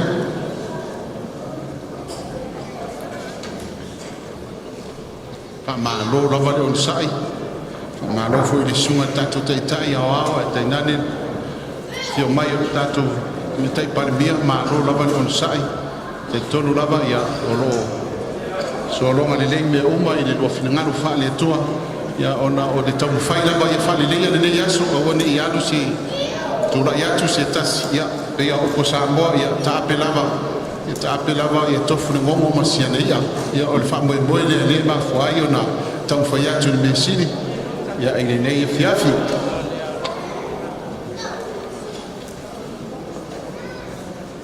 Pa malo lava le on sai. Tangi ia ole accountant le o tatu ngaluenga ia whamoremore ia a o tuaile te utusi lea.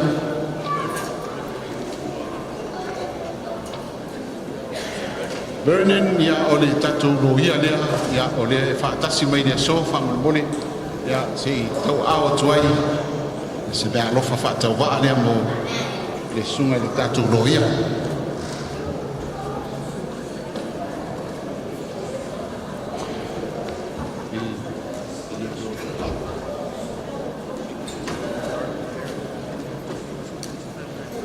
Tofi ia o lau whianga le sui ton konsula ia o lau mea lofa lea ia o lea ua whao inatu wha maa lofa whtai tele lama le mai futa mai wha maa lo foi le on sai wha whtai foi le fina ngano maa malama ia ua maua i pēr le to vai ia o tamu whai tu pēr le tātou ngaruenga ina ia wha suponia lama tu langa mamano le nei aso wha maa lo le on sai.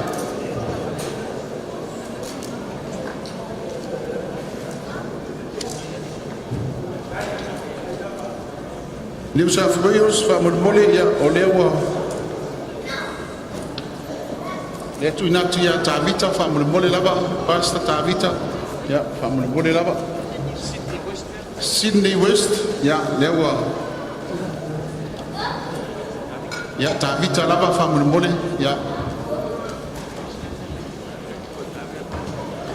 luau whaamoremore Tapalo Finangaro whaaletua ia o sunga ito ina Queenselani, ya, whamoremore lava me whaaloalo tarusangaina, ya, to ina Victoria, whamoremore lava, Angamoa, whamoremore lava, ya, wa walawatu mele nganga maulalo si e tau auina, ya, na e tatu mea lofa, whamoremore lava.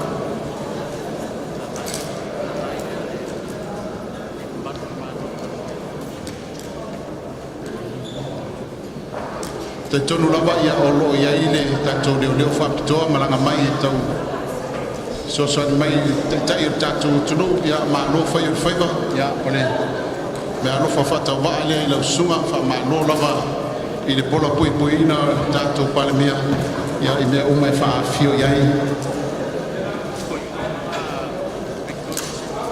Victoria Central ia la tuinatu ia yoani mai ama whamoremore lava sunga to ina uma ia le ua tu ina tu fatasi fa mole lava wala foto le matu tar sanga me fatu tuanga ia ina ia fa le nga ina liva te to ina maranata ia me alo fa le mo sita tu ngabenga ia la ni mo pola Samuelu ia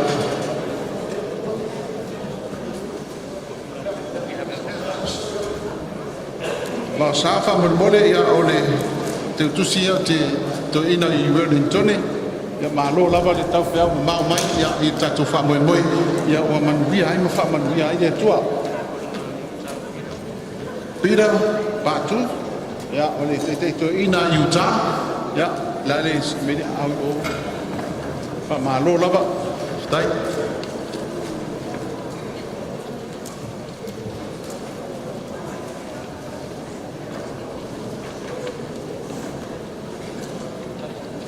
ya le to ina i tatu manunga mai kalisket kalisket ya le wa na me anu pale Christchurch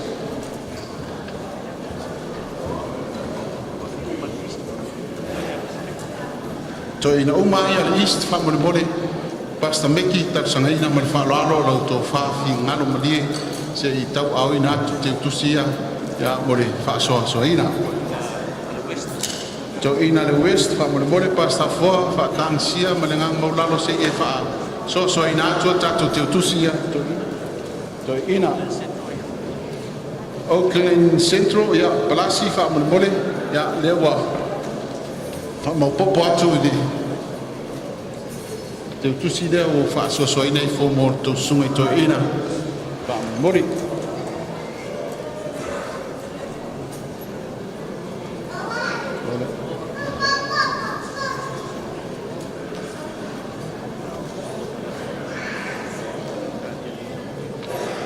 au malanga di Australia New South Wales Faaulufalega ya o lea ua ia ida tu me alofa ya mota e tuinati ya tavita ya faasoasoane mo tatu o malanga ya malanga mamau mai I Australia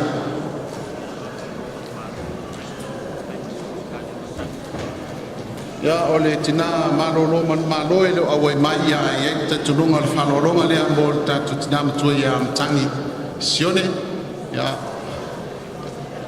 ole me alofa le pastela molang pa mata tongi pau ya kunselani ya ole me alofa le mo au malanga le nei ya Sydney West Faaulufalega ya tu inatu pe ya tavita mafuanga fuele na tofia ile tu tavita ona tele na tamai ya tu sai Faaulufalega Victoria Central Victoria Faaulufalega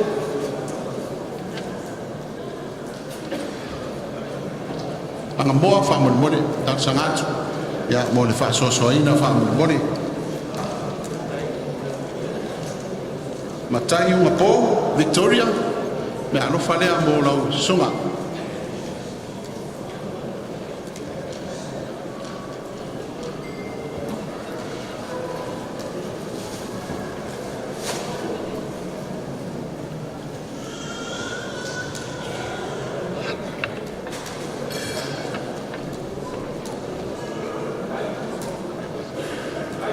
Pastor Ferretti Faaulufalega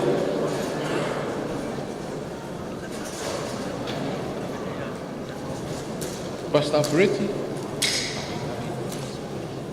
Fasi Welese Faaulufalega ya o tatu malanga le mai Wellington Faaulufalega ya wa ta Faaulufalega ya tarsangaina Faaulufalega ya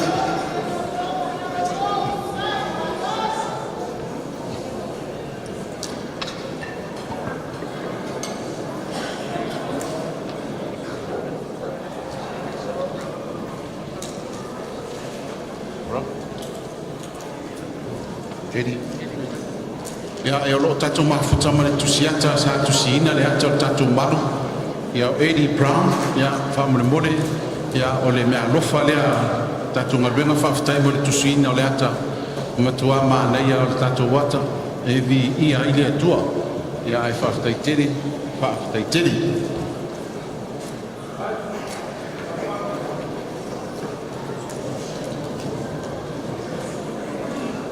e to e faafesili tu lava Faaulufalega lava malenganga faaloalo ai o tili inofo I lalo faamaaina tatou polokalame Faaulufalega faailoa mai se tasi o misi atu e masi lava nei tatou malo mai fafo atu tatou galuega iai lava sesi o e tagai ani suga le fetoina ia anisapi faamalo lava le sumai ma le talaau mai anisapi mawingoa ya o lau te tusi lana po o lau me alofa lana I nei aso faamalo le mafuta mai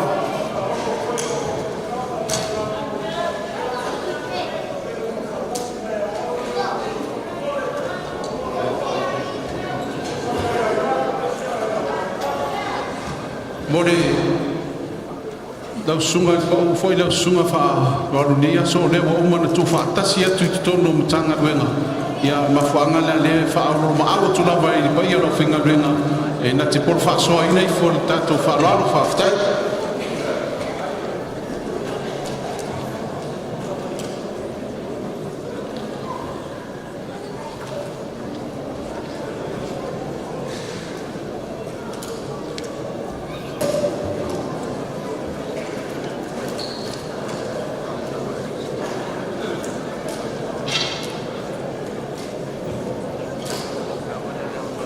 E iai le sa tātou whionga tātou palimia na malanga mai.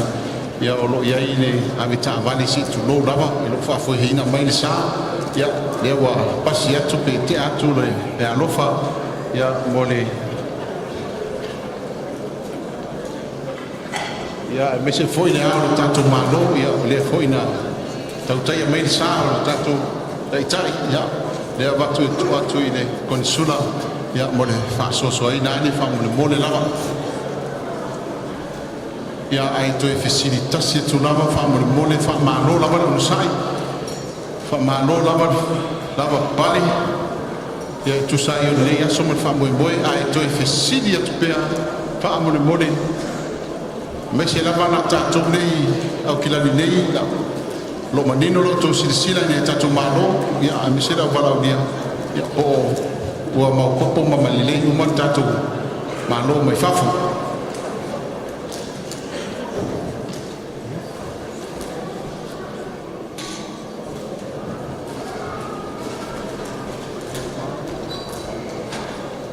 Malo lava le unsai, ia le fōu mai tau atu, ia o le la tātou ho foi le tau lau mea foi o tātou whamoe moe le afusina foi, ia ma le tātou mafutanga, ia o le fōu a pasoro le maia.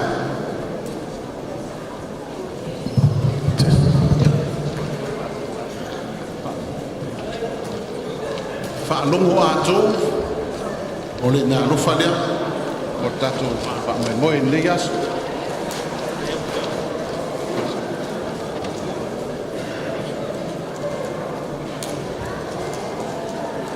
Whaamole mole lava, pe I lava se tasi o mesi, whaamole mole.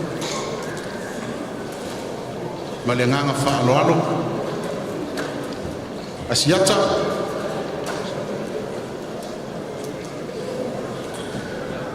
Asiata whale au ia lau. Me alofa lea. Si ane lo au whaamole mole lava. Oma au. Mole.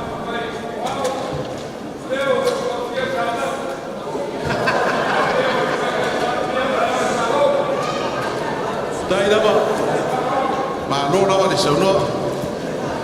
Ya.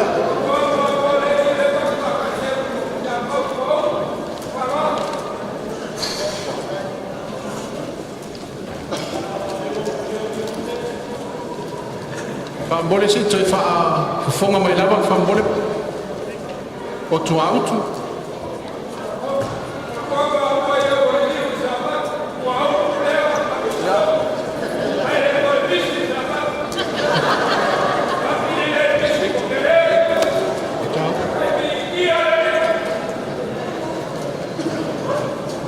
Tua Rachel, whamole lava, ia, no mea alofa lea. Ia, te tonu lava I le tau ane ai le whasisilanga lau whionga, te tonu lava la whamaoni, te savani ai, ia, tusa foi o leo mori mauni atua, le tae a marua. Ia, te tonu lava la whapenana, whai tua autu, ia, toa anga mai lotu, ia, e watu lau, mea alofa lea, whamalo lava whaftai le sumai.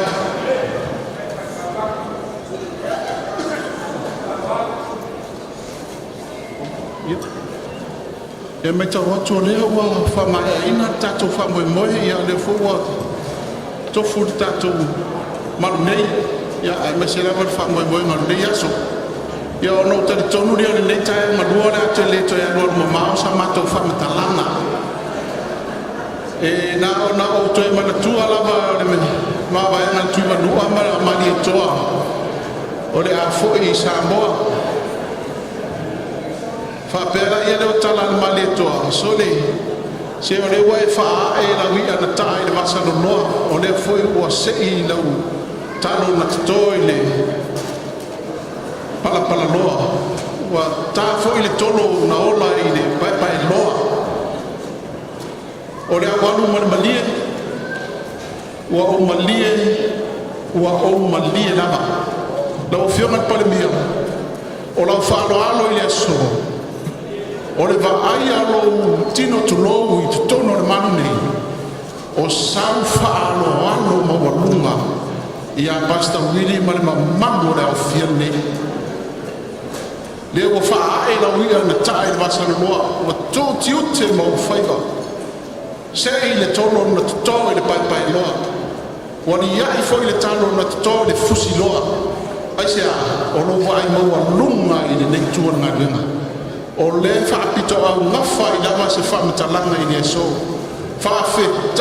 faafetai i le susū ma le tala'ao mai le afio mai ma le faamalōlō mai ae tainane le paia faatafafā o paia ma le tafatonu o Samoa ua tu'ua au totiute ma faiva faamālō lava faamālō le aga lelei faamālō le alofa ua malilia o matou loto o a fo'i se taumafaiga vaivai Pastor Willie le ama le paia lau faigaluega i le laulau afono e o lava i tue fāgaluega faamalulu atu e le o mea ia matou te tali ai lau afia mai mālō tulaga maululuga i tia seu atupu o lo outou pale ai faamalulu atu o le a se taumafaiga vaivai tau lava ina tau ane ai sa matou faia ma asu se ipu vai taumafutaga foi sa fenga i lenei asu ia le taitonuga ua faalawa i le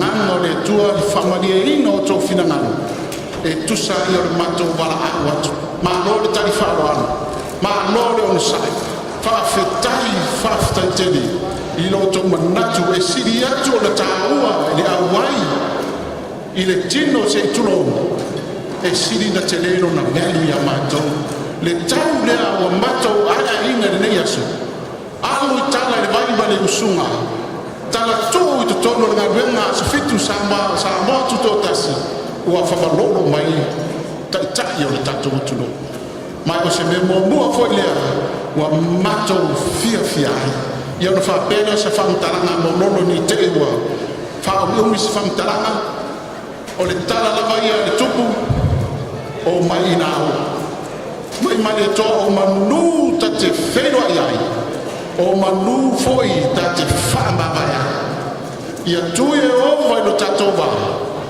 ia mo le to fama le fa to tanga popo ma le to falo loto io tato malo tendane le tampara le taio le tato tunu ia mo le to fa ia fa tasi le tua I fofanga awan nei vai fita ai tampea a wasa mboa mane numa na yo nei mataya foi mai le stale pa yo no fenga lena ia tu popo la upo le tua I maota tapua fa manuia foi le tua I manu tato ma foi le so ma ia tu putele na e tapena ina mo le lami ma le ola e fava so I fua mai manuia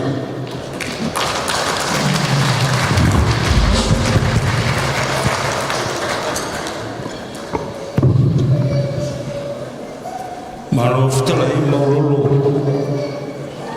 Abe na wala ftalai na tusa mau fai ma fonga tau moli. O wala tama le kalesia le taitai. Awa le kalesia.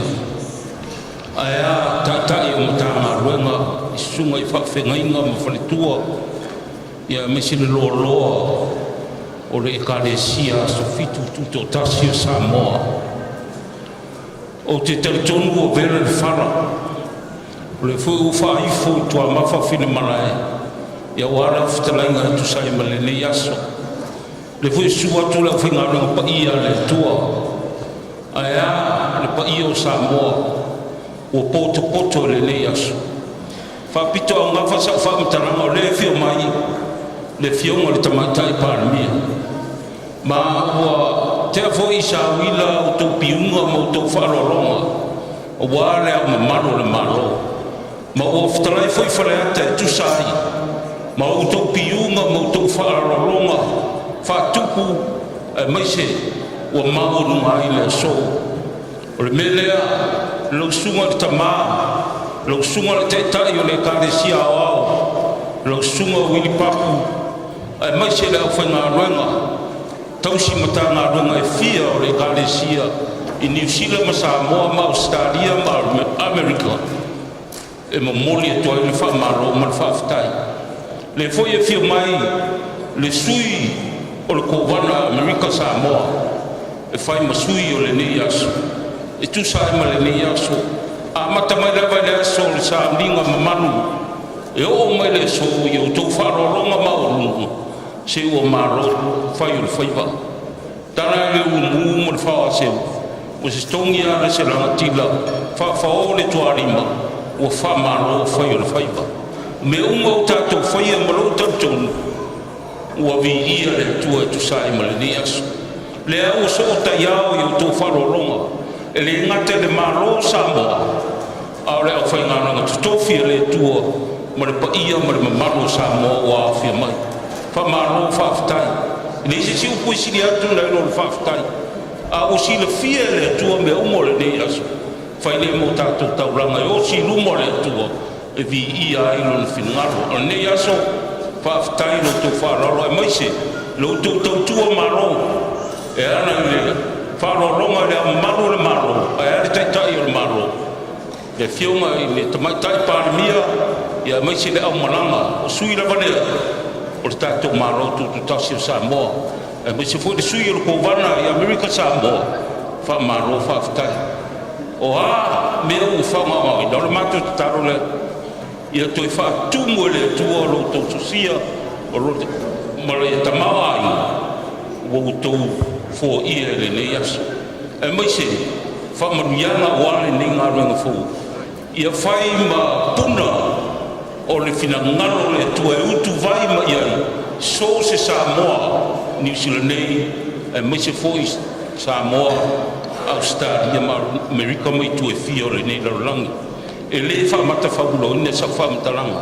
o la volea le ni aso e moli atu le nganga fa te tele ia fa folo ina le soifua o le tatu tamata ita ia fa pe foi i tu fa le tua wa ia ta ia mtanga runga ba la tu fa tua ia me chile lo le kalesia sa mo poto ia maro fa ftai ia mo pe le soifua le tu fa ma fa tanga ia wa le tau singo pa io Samoa i New Zealand Samoa ma le langi io stara le ma fa raro o lo fa pelea e tu sai ma le leias le la va u la fio mai le fio mai tai pa mia tu sai ma lo tu fa raro ma o lunga i le so ia me sui lo te atu le mano ma lo tu sai ma lo la fole di musela utara so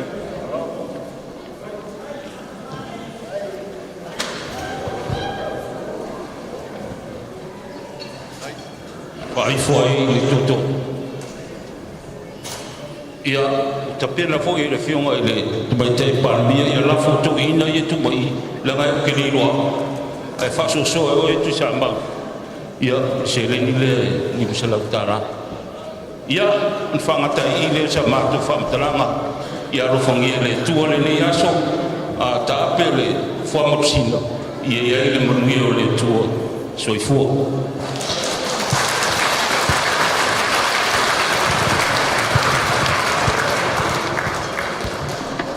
ia o te tu ia tu lava male nganga fa lo tele le loto lava tu mu le nganga fia pa lo tu lo so fa le lo ai o e Samoa atoa ala i loa lau sunga i o whantor mo pu a mese le matua fa ma lo le sau fa lo alo nei tu na tae o ngalua ala i loa whingtalanga o se yudi a mese foi o le sau tawa a mese a whemata o pa ia le te tiwa i nei New Zealand fa ma lo lava a ela i loa e tau whaftai mai i o le asa matou ngaluenga o le asa matou i puvai wa asu e le a wa o failo fonga ma le fonga te tai o tato tunu tate le to fitaria na lo fa be atu fa fitai tele mo fa monianga te tonu fo yo le to fa to le ma le fionga tato mai tai pandia leo pa u ai le saunoanga nei tai au ngalua fa fitai tele fa fitai mo fa monianga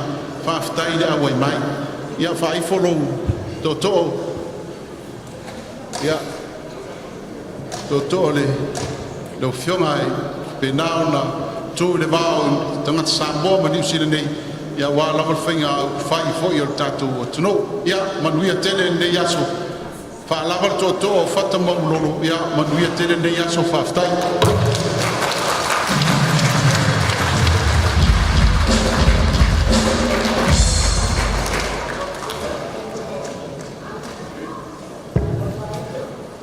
Taimi nei wana man whaaloalo sunga te o ngā luenga ia awa i tātou tātou tupe le uawa mano whaaloalo la.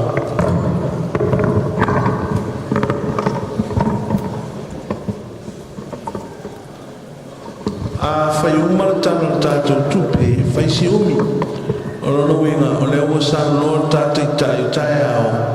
O lea wha awini ili ai. Awa e te reta noe se furu po se lua se furu e o vātu. So e te lela ia le taro tātou tupe.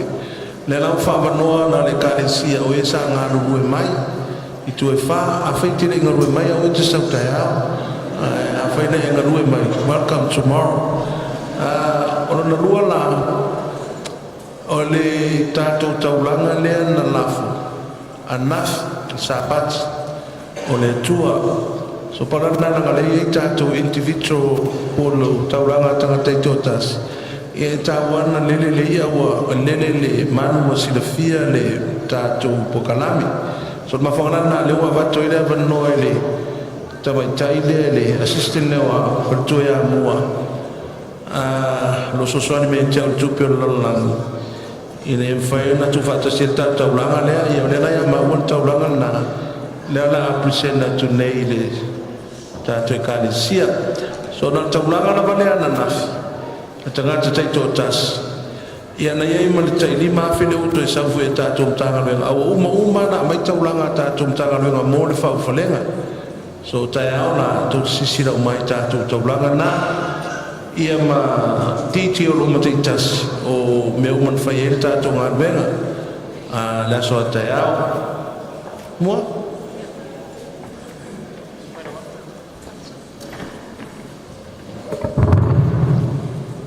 Whaftai tele lava mo lo ua wanoa, te tūla i atu lo wawa mo lo whaaloa tele lava.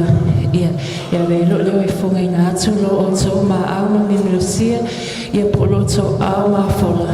Ia wale olo le tua, ma ripoti la nia tātou tupe, hamu mole. Mai a tātou distinguished guests, ia fionga, ia malo, ia tui ma le li whano, wa le toa, tua lawi, le lua, e lua a whetala. Ia fionga palemia, ia fia me naori mataafa, e lima a whetala. Ia fionga pali lio matapau malfatua, e lima a whetala. Fionga ia pule mangafa, ai ono a whaete, and Philippa tole a foa, e tati le a whetala. Ia fionga ia a whemata palo salue malfaletua, e lima silau tala. The Pacific Leadership Forum, to a fitu au whaingaluenga e lua awhe valu silau. O le COO o Governor America Samoa, ia salanoa, e tasi le awhe US dollar, na tau awina mai, ia whaaliuina maua le tasi le awhe, ono silau, ono sumal valu tala, ia masfulu sene. O le chairman o le nupi wha, moala pali i tawita, e lima silau tala, le fionga ia pali i peo, tolu silau tala. E whawhengainga ia mua mai, Luce and Siope family e lua awhe tala. Me whautua family po alo le tamaya alofivae whautua e lua awhe tala. Ia atu whatasi, me alofa me a tātou distinguished guests maulia whainga e lua suma lua awhe, fitu se la wono suma walu tala ma le sfulu Tātou taulanga whaupopo ia mai mitanga luenga teitasi, tau aoina le Sabati, mitanga luenga New South Wales Division e lima whetala, Western Sydney Division, Australia lima whetala, Queensland Division lima whetala, Western Australia po Perth Division e 5 fetala. Melbourne Victoria Division 5 fetala. Central Victoria Division 5 fetala. Sacramento America po California Division e 5 fetala. Upolu Sifo e 5 fetala. Upolu Sasae e 5 fetala. Ia masavai pule ono e 2 fetala. Atu fatasi mai atatu mtanga luenga taitasi e 5 ma le 2 fetala. Tatu o whainga luenga po tatu taitai. Tatu taitai a wao. Ia pasa wili papu madiana papu e se 10 fetala. Tatu whaila tusi a wao pasa pali a feta nlasi maspau e 2 fetala. Tatu te oloa pasa witualangi ata ma ave tanuasa e 3 fetala. Pasta misa uluao ma emo mataia e 3 fetala. Pasta tuisa fua enele en fia freti me Amerika e a fetala. Pasta toto maa sanurivi silia e a fetala. Pasta fauli itavita falelei me New South Wales e 3 fetala. Pasta siosi leo tolu me Perth 2 fetala. Pasta tavo ana mokoko tasila fetala. Pasta Yohane Mayava tasila fetala. Pasta Meki Fesolai tasila fetala. Pasta Vaai Palasi Sua tasila fetala. Pasta Semistawes 2 fetala. Ia ma Pasta Laulala Vaisingano e 2 fetala. Fasolo mai pea tato au whainga luenga. Tama malolo, man malo ia Pasta Polota Ivao va alele teo e fitu se lautala. Faletua malolo man malo ia liliu ropati lesa e tasila fetala. Faletua malolo man malo ia leata liutana e 5 se lautala. Pasta tua utu solofa toiloa family me Amerika e 2 fetala. Pasta maota sa malii sa maloto pone e 2 fetala. Pasta tonga mautu ia me Australia e a fetala. Pasta mita siaki mataia tasila fetala. Pasta malo mau Orlando Smith tasila fetala. Sunga whawhengainga ia fatalio e tasila fetala. Mul whawhengainga ia luma mauka e tasila fetala. Pasta Vitale Suisala me Australia 5 se lautala. Pasta Sue Malo Pau e 5 se lautala. Pasta Felici Fata e 5 se lautala. Pasta Isopo Molesi 5 se lautala. Ma pasta whawetea nu e lua e 4 se lautala. Tu fatasi me alofa tau ina mai lau whenga luenga e 4 fulu no afe o no se lautala. Tai au whenga luenga a wao toi ina ia whapea ainga taitasi. Toi ina ia anae malofa anae tasi lea fetala. So alo uli masao le uta tasi lea fetala. Ya wa ya tapa u mose a pineru 5 se lautala. Le ulua ili ken keli 5 se lautala. Tanga loa sive 5 se lautala. Nonu malo 5 se lautala. Lafi Yosefo 5 se lautala. Pule tufunga 5 se lautala. To ina yava ai fereti 5 se lautala. Falitua ya pa mata tongi pau 5 se lautala. To ina ya niu botasi malosi katupau 5 se lautala. To ina ya saveo rima li o toru se lautala. To ina ya wili ilawa toru se lautala. Namu laulu mai lei toru se lautala. Patuia longo musa leta toru se lautala. Patuia fasi welese toru se lautala. To ina ya unasa tuala lua se lautala. Petelo Patu, Lua se lautala. Fatuia Henrietta Vetemotu, Lua se lautala. Fatuia Darfi Sua, Lua se lautala. Alofa Falelei se lautala. Ma Josefa Stefano se lautala. Tu fatasi, ma olea whainga e iwa fetala. Tato Samri, fatasi tato taulanga. Ese mea tato distinguished guest, Luas Fuluafe. Fitsla unos humalvalu tala sfulsene. Matanga luenga taitasi 5 sfuluafe. Au whenga luenga, fas humaleono afe ono se lautala. Matato ainga taitasi iwa fetala.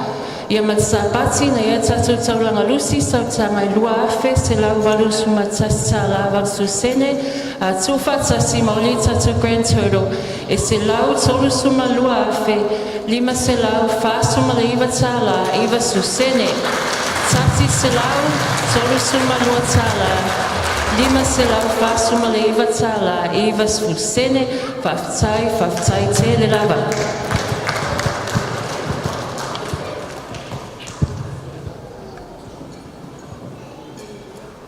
Lenga whaftai, o lea I tupili whakaina. Ia lea wan mau whakai sa moa tātou tupu, amalia tuai. Agree? O le ngā whaftai, o le te leo tātou me ia leo latu, paua me lea nas whai o le sapati anu nathi. Whaftai whamlia lea tua. Leo na wana o tusungan whairu tusi. Ia o le atua tui aima. Pastor. Ia o whera o aula au la whonga mare au tusi upu mare au. Ia, mai sa bat. Whaitele la wana, nea le lei whaftai le rofa, ia toi whātutumu le atua me o whamamaina. Ono le atua marona finangaro, la o tō pule lea, ia vi ia pele atua I mea ua whaftai.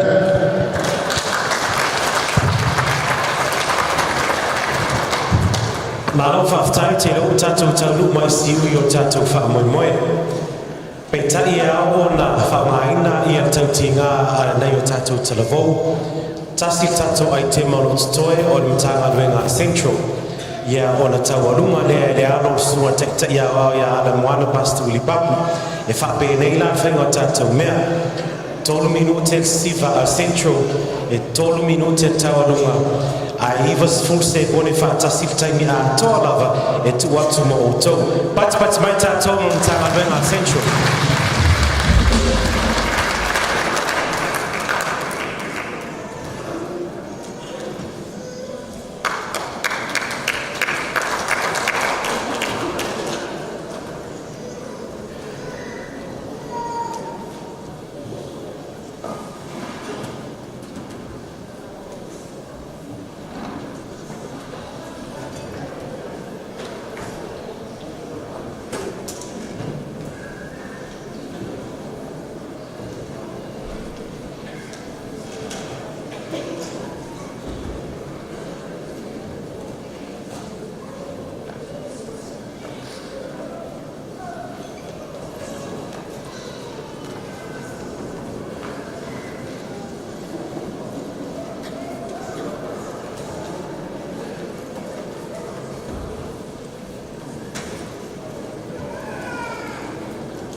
Whaman mole Torren, ia lili wane tā camera lea I lungo tātou hausiva whaman mole lama.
tanga luenga tato po pati.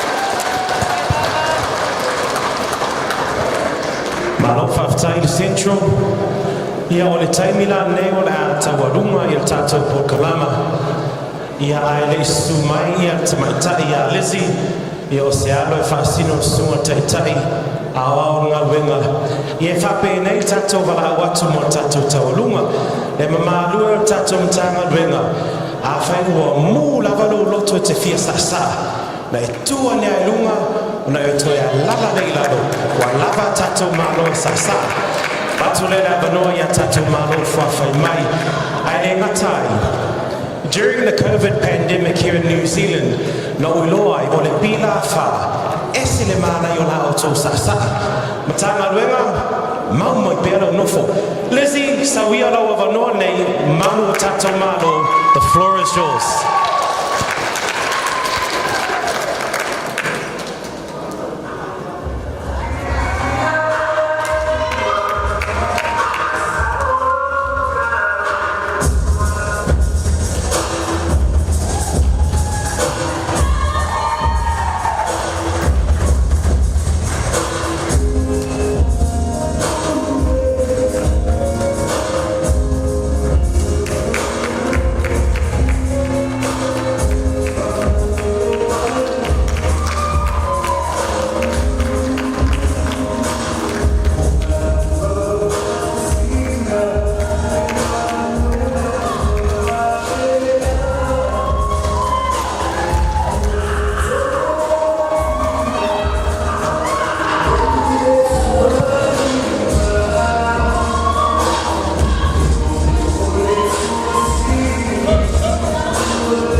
matanga luenga mai fafo le wa tatala tatou foloa.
Matanga luenga o Aiga Fiafia sa ia sumailoa.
Mule atu whamalo ma whawhtai le ata I le awhine ma le ata li foi.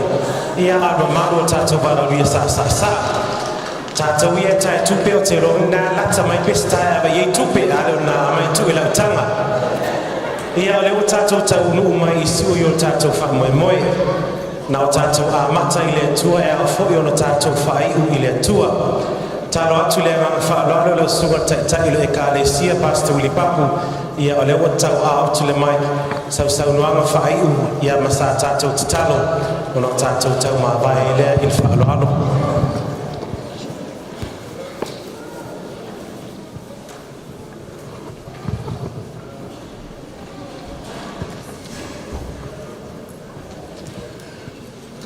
Ina ua te loa ele tui manua male atoa te taui o la sa I lunga sangi.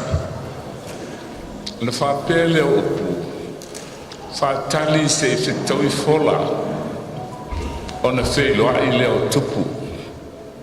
Whape nalo tātou waso ele so. O te loa tupu. Ele nata I tupu o le soifuanga nei tātou te iai. A le tupu o le atua o le langi. O mawhaina mafuta whatasi ma tātou. Le ngata I le sapati o tonai. A o le so. E tātou fiafianga ma sa fiafinga. Tātou te di ia I le atua I lo na lofa ma lo na le lei. Se o whana tala sina tala la titili. El mea la ina whapitoa le aso nei.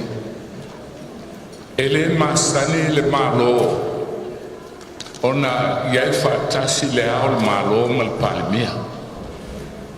E se la tau protocol. Peitai. O mawhaina whatasi le aso nei. Ma o atili ai ona mawalunga le aso. Ai sea, tātou te leilo opos tātou to e whelo inga lea whapene. lana e le feau pe la ngai sapati o le feau fa pitoa le tua o te whawhitai e le sunga i a Salanoa o si o tutuila wale lava mai ko vana o lo whaalawalabea ia o sumai e whai masi o whai masui o ko vana ai se a tāua e a tau langa oa o le tutuila wha maori na o whanau sa tala ia pe wā tōlo fia ua vai atu wa sau se whai masui o le malo ato ai leo fia le ne fiafi ai bai foi o tō i ele meo te manawa ta te le ta ape o tō sila fia e ele meo o whai e satani te vai e tātou i lotu ese ka wale lotu ia ma whetawai a maftanga nei mo tātou luai e uso tātou tasi ale na maliu mo tātou ele maliu mo se lotu asu fitu po se lotu pope po na maliu mo le whanau o tangata tātou uma po lala lotu aona e te lia Yesu Kiriso o taua me o tonu i nai oe tātou whilo inga nei o whilo inga uso mo tu whawhine po lala lotu ai e mea lo sau lunga paneta lua lima ma taula tausanga o tawatu tō wa aile si whata funanga winga ese o lalangi o tō wa ailo i hai tō mantua leo le aso nei wa aile Chesterone Broadcasting Company e a pitai o tō i le wāwanga langa o lewa na ala langa le kalesia Kirisiano e fio mai Yesu ai le lopo a whea a le o tātai mea le tua ma tāua ai mea o nā lofa le tasi o vai atina i uso whai whea po le alotu o lofa iai o no Yesu o le uso e tasi e le o toi mabao ona tātou wa ai lea wa mata na male pele paneta a pele no whai atu o le whai unga le paneta e fesili tangata i computer le se alofa le se fatu o tua le se fa moe tasi altali invasion from outer space tang whailo le whangalo ke tia ta whana ai le fio mai o Yesu pei tai whai mai whalinga e fio mai laho o ia nanga o ia o le tupu ma le li o li le na maftanga manei whale na fausia e tausanga e tele ta ofi whaton ona o le ita o le fili ia oane i o le whea muli lalangi e o mai ai le so o le tau ai tonu o le hai koto le malo ni sila tau whai ai tauwhi ma fuanga na i e pepa e te taua nei tua i mwhaina e seini ai pa e fia so an pula la ulotu e le taua ai te whai tau i e pepa nei malama lea e mara mea le support o tātou i ai toi taimi ma le toi i tu la nei fianga toa ma o nai sa whai wia tātou te fia ai a tō vai le news lewa sau nei toi titia so uma tsunami whalawelawe i le tū ma le tū a lua o lima o matua whati te leina ano tō lore o mai pelepe paneta o al te me wha umai e le tua te lo te lea tātou upu i le so au te mana ta ape tape loe uso tato e ele upua ana man na wana loe tuo Israel foi mai fa mana lo mai pe walo to ele limo tupu pe lo tapua ila na ilona tua tato po la lotu anu ele lotu danga sau sister te we ta fe la ole tau tonu ne es foi fer le te vai ati ai sa fiti se tu la ai longa sa fiti ole reverend ole kalesia la mosai mai malu e to sanatele ai no fa longo sa fiti fa e tia ia me o ma asau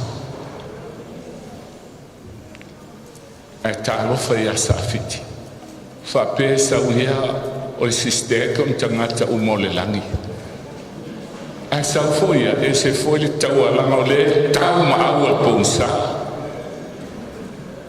vai no foi la lotu malu tapua ila sa ai e lo le avanole au mai a lon to vai ta funanga lola la lo le volteli tia e me o mai le tua e stai le tua malana mon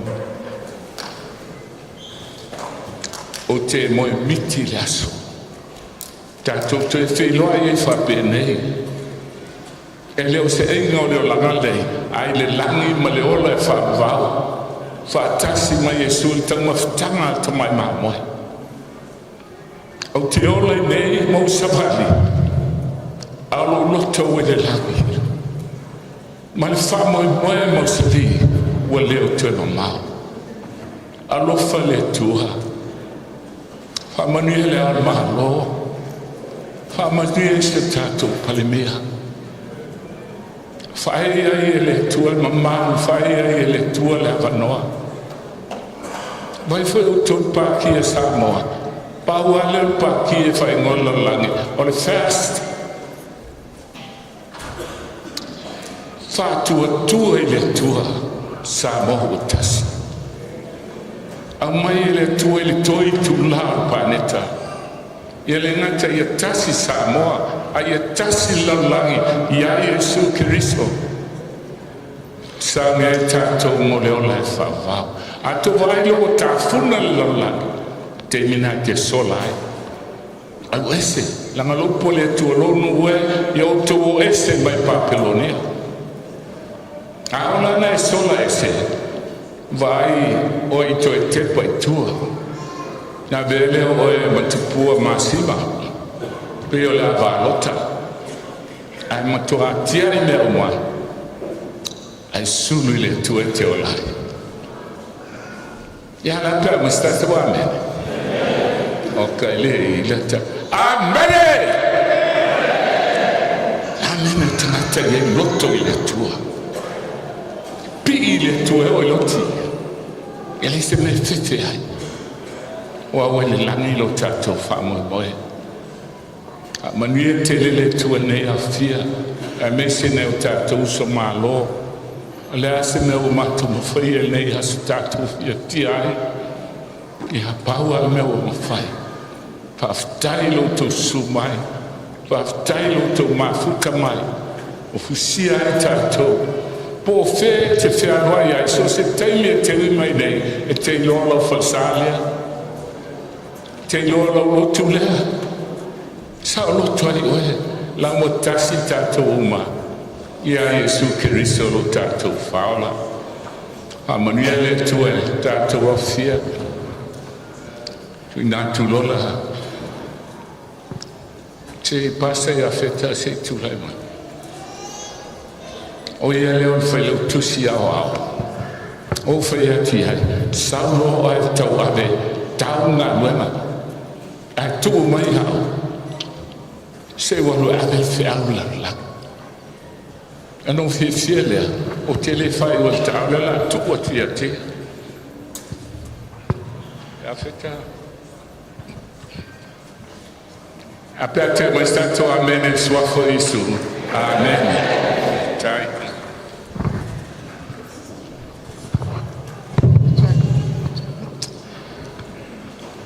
Sia peta tu fa tese tu au o le o fa ita tu was ia le tua le o sa unore tai fai masui o le tu o nga luenga ia o tatu fa tai fa tasi le mo vi inga fa fu ile tua ia paua o se me o fo ile tua pe o sa unore na ona ile nei tu o tatu nga luenga tatu fia ma o ai ono me alofa le tu ma ule ma fa ro tele ma ro tatu fia na fio tu mai tai pa mia ma sfo su ma tai ma fa tu fa pera fa nga venga ma la fia e la tatu tu lai fa tasi la su ma tatu pese lo tanu fa il tatu tanu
Taru le tua le a fotua le nei maftanga velo maliu tinga e mana tua e pea le mana ongo lo finangalo ia tasi matou o le whanau tangata I lau fio awane I mawhai e satani na whiwha ese ai ma whifuli tua ai ma whiaina ai ma whitanga ai ia vei mātou le whanau e tasi a lau fio. Whapena e whetalai e tasi o rua maha. Ia whapea o na tasi mātou. Amanuia I le nei au fia. Amanuia I le tamaitai palemia o le teitai o sio mātou mālo I Samoa. Ia I lau whamania.